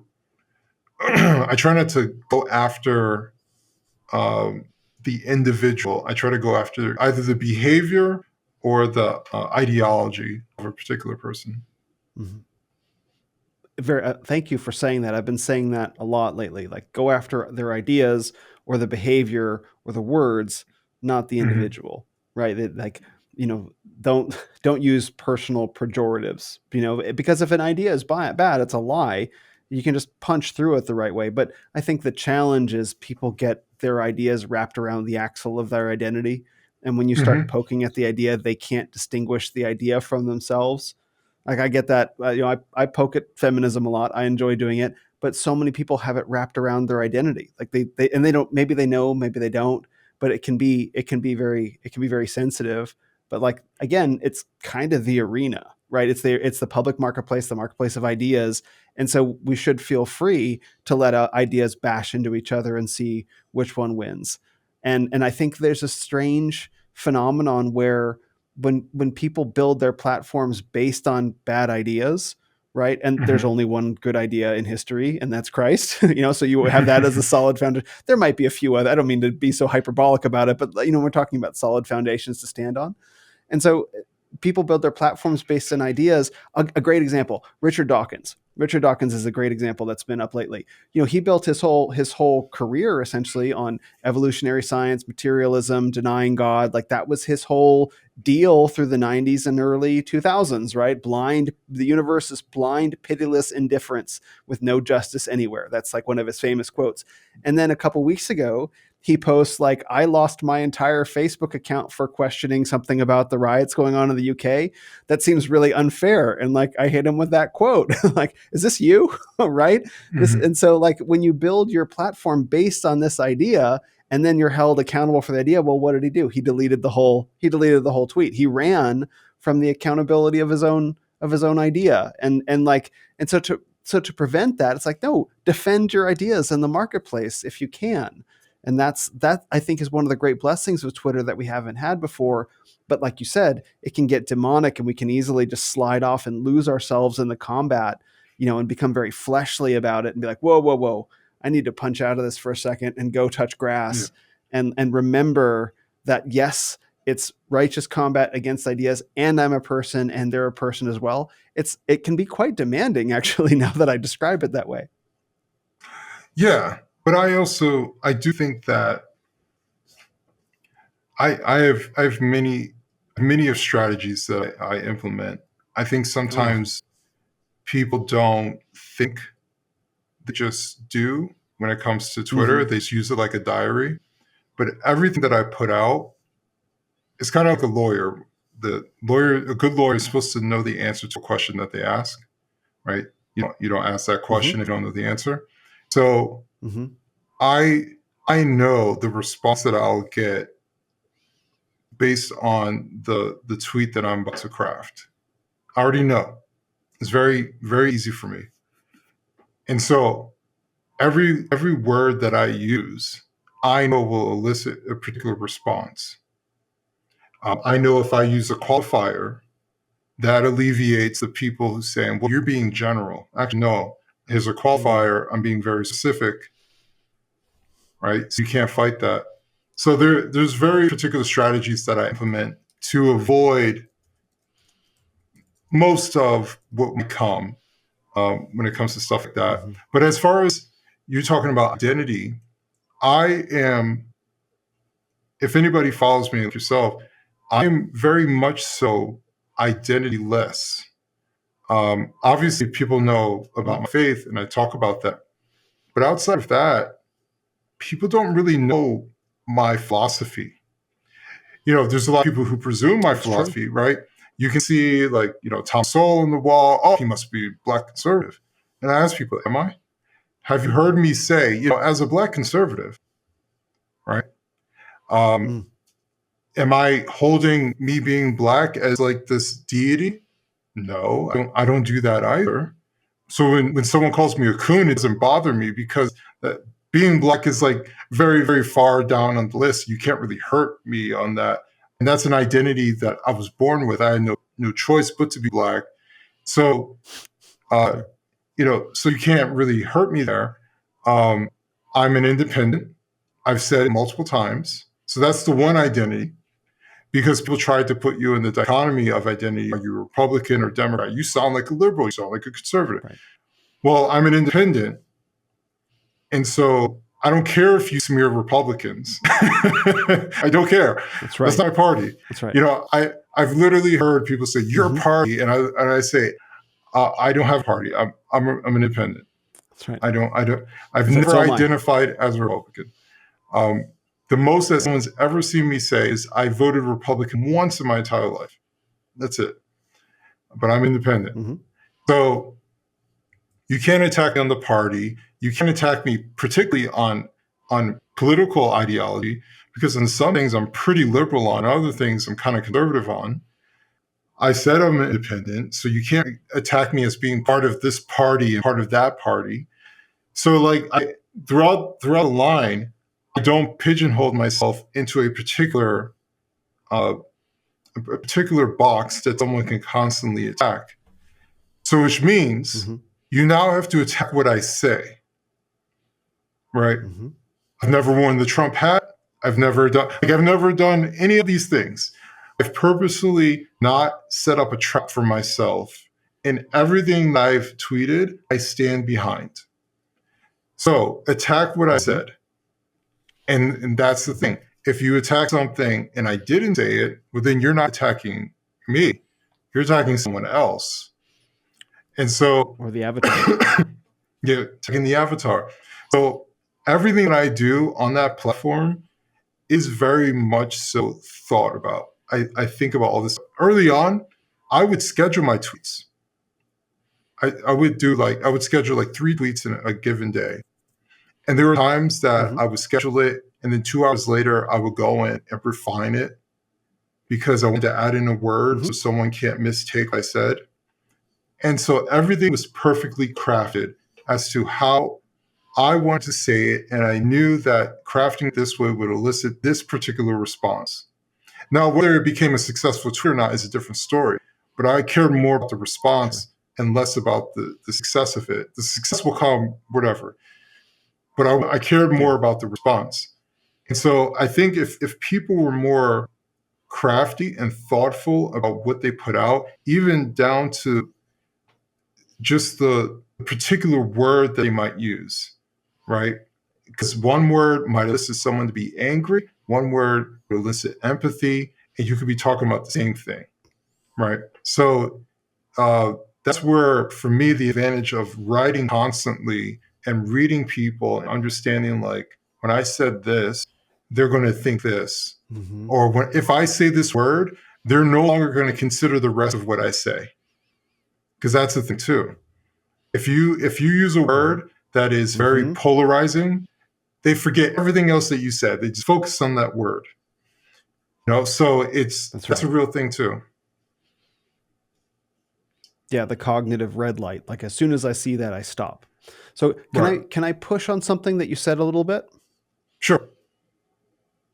So I think it's I've noticed that you're identity-less in your Twitter, and I've felt that I guess that presence, or it's not a lack of presence. I felt that character of your Twitter.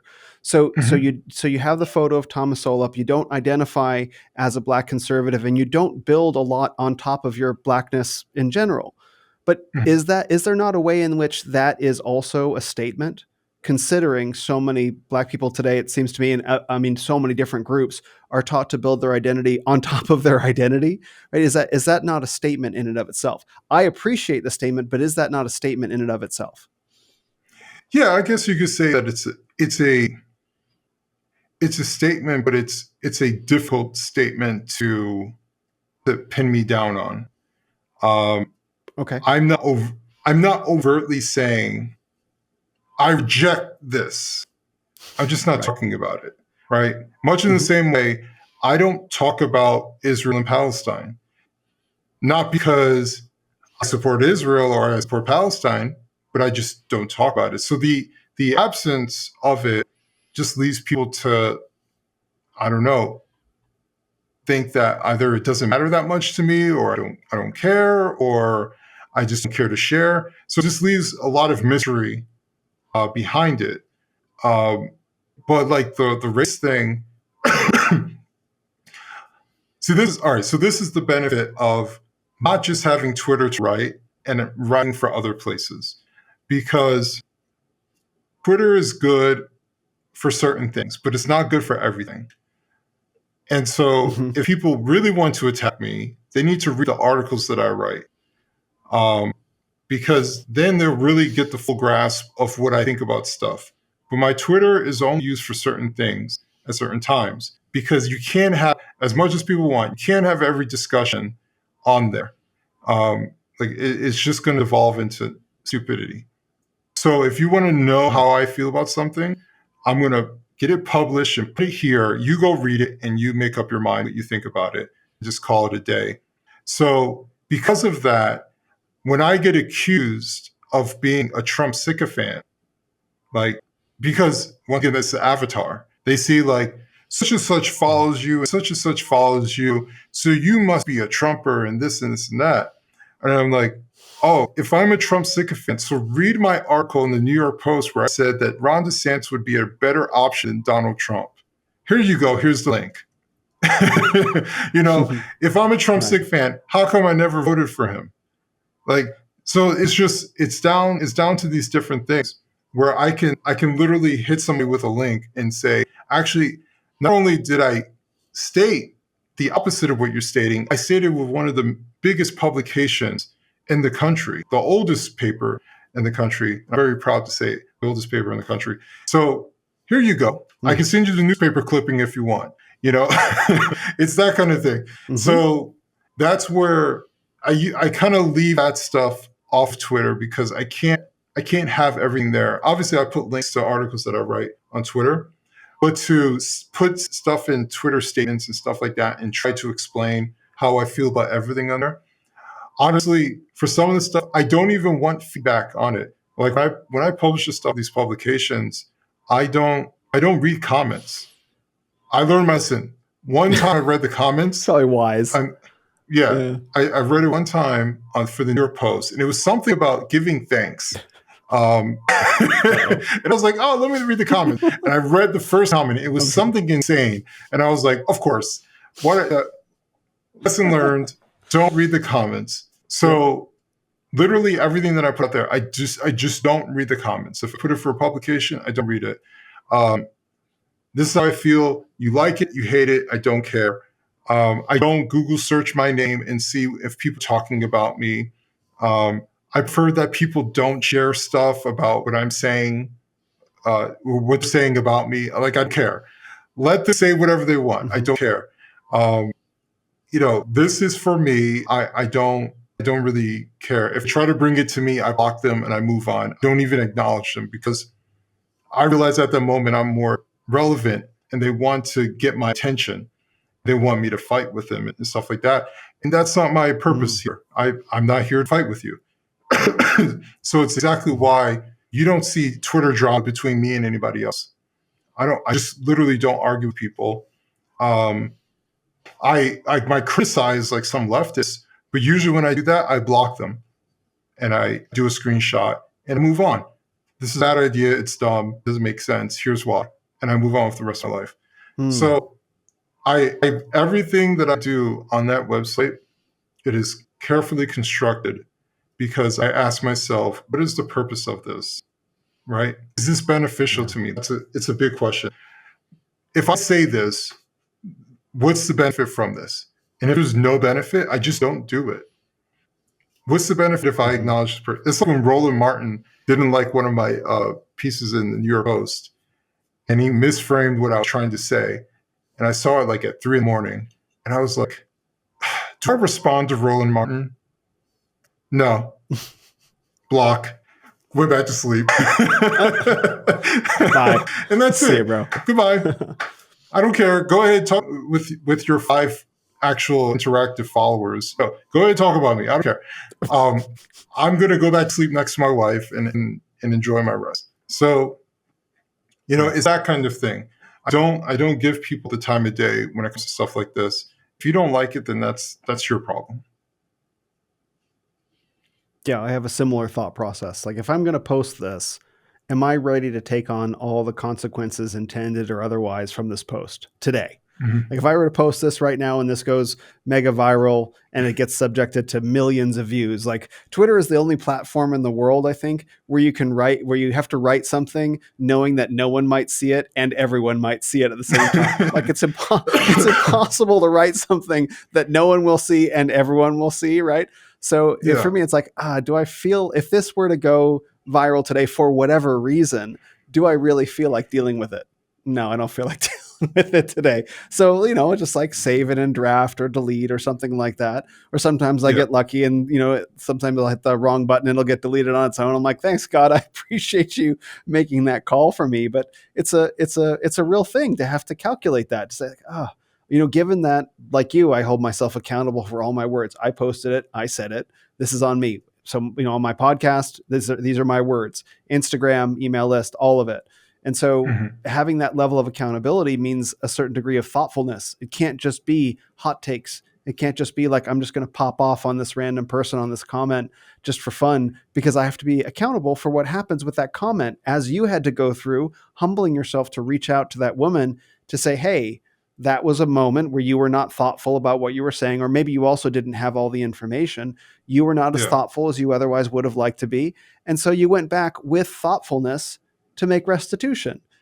And that, we don't want to make a policy out of that. Like, you don't want to be doing that every day, because the conscience hit of dealing with it for an entire day, of like the conscience nagging, and that's not a bad thing, but the conscience saying like, hey, that wasn't so good. Like, oh, it's painful. It's really, really painful. And so I'd Yeah. rather live in alignment and maybe not go as viral, or maybe not have as hot takes. It's like, well, I would rather be accountable for my words than just be, fire blasting everything out there and, YOLO.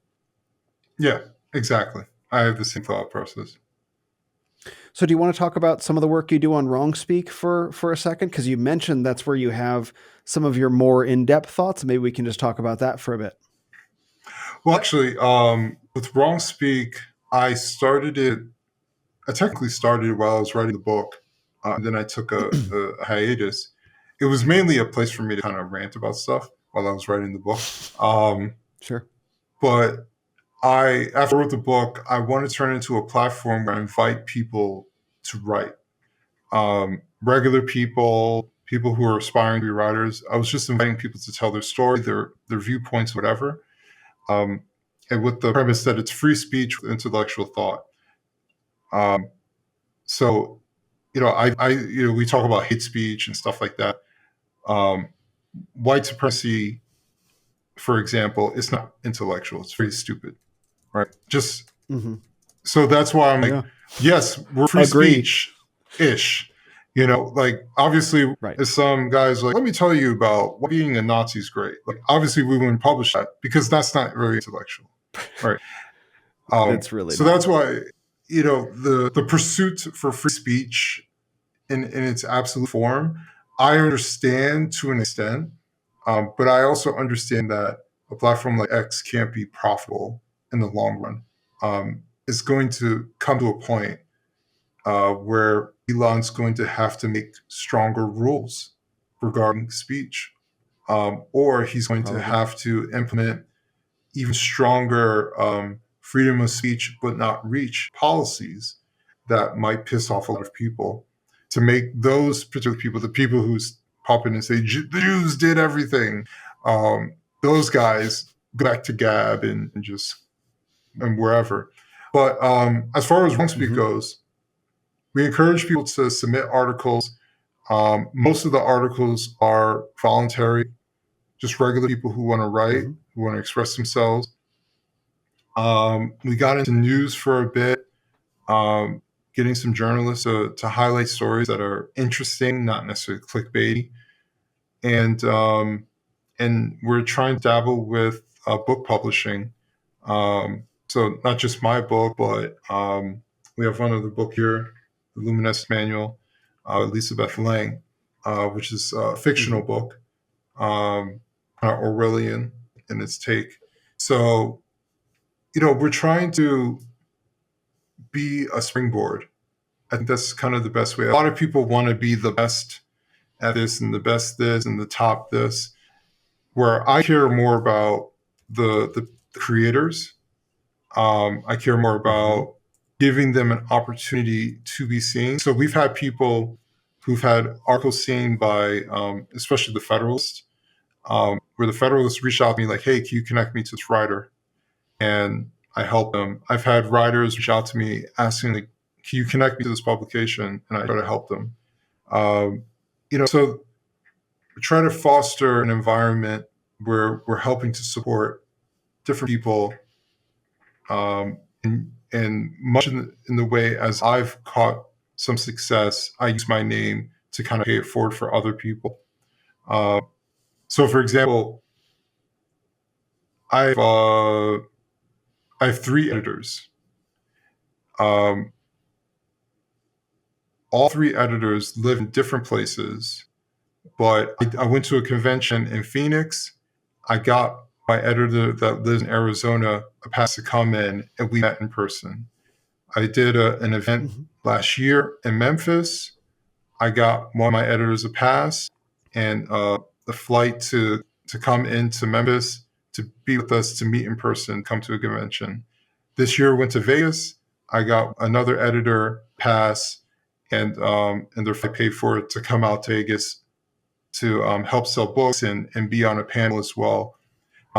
Introduce these people to people within the media that I've met, and get their name out there, interact with people. And none of that would have been possible without Wrong Speed. And for 2 of my editors, when I met them, they were anonymous. One of them used just some random screen name and an avatar. Now she uses her full name and her picture. The second one used her picture, but an alias. And I convinced her to, well, and here's the thing, I say convinced. I actually didn't tell them to do it. They asked me, should I do it? Because they were looking at me like, Adam's a regular guy, he's using his real name and everything. And I'm like, listen, don't be so scared. And they, on their own, came to me one day and said, you know what? I'm gonna use my real name and my picture. I'm like, go for it. And they did. And since then, they don't regret it, and they feel so much freer, because hiding yourself is so restrictive. In having fearful that someone is going to do something, like, it's like, no, that's part of the problem of censorship. It's self-censorship. It's making you scared that something's going to happen to you. It's taking that horror story of that poor person who got canceled and making you think that's common, rather than it being extremely rare that that's going to happen. So, like, that is how they win, is by making you scared. So don't be scared. And if you're, that's why for me, if someone attempted to, it's hard for someone to attempt to cancel now, especially because I've been so open and vulnerable about my life and writing for major publications. I'm not hiding. So the people who are the biggest victims of cancel culture are the people who are trying to hide. And they have something that they're, whether it be a job that they have, that it's really precious to them. They don't want, that's when they come even harder. We're going to take that from you because you're scared of it. Yeah. And for me, I'm like, man, I've had nothing. I've had absolutely nothing. Like, go ahead and take it.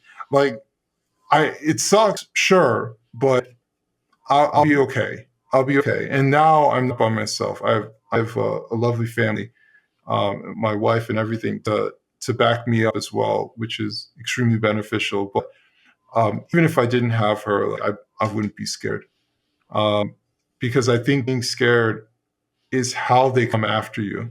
When you're hiding and don't want to be canceled, that's when they come harder. But I from the very beginning, I was prepared for this. I used my real name. I used my face. My real face is what I really look like. I've always been transparent about my life and things that I've done. I talk about my faults. I talk about things that I did wrong. I talk about my progress, about my success and failures, and everything. So it's hard to try to cancel me because I'm not scared. Like I'm not hiding something. So it's, and on top of that, I'm not that controversial. Like I'm really not. Right. No, I mean, it's a blessing to be able to use. I think what you said earlier about integrity and confidence and the path that you've walked and having Christ and travel, like all of these pieces kind of come together to have you standing on a stable platform that you Mhm. treat responsibly as a human being and treating other human beings as human beings. And so that gives you, and of course, you're using your real face and your real name. And so there's nothing really to be found out. There's no place really for them to go, and you're on solid foundation, say within yourself, and you're on solid foundation with God and your conscience, right? And you're in a Mhm. solid foundation with your family. It's those men that need to be fighting. And men need to get to that place before they can start fighting, before they can start really fighting.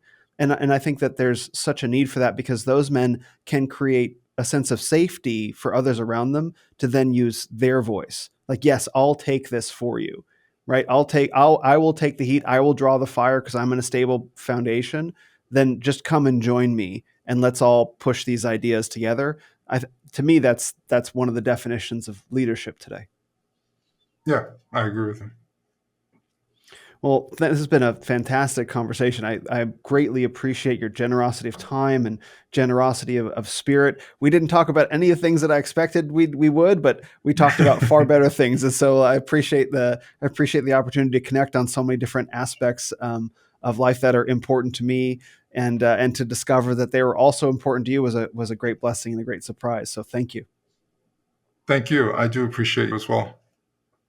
So where would you like to send people to find out more about about you and what you do? Definitely on Twitter or X, whatever you want to call it, at wrong Mhm. underscore speak.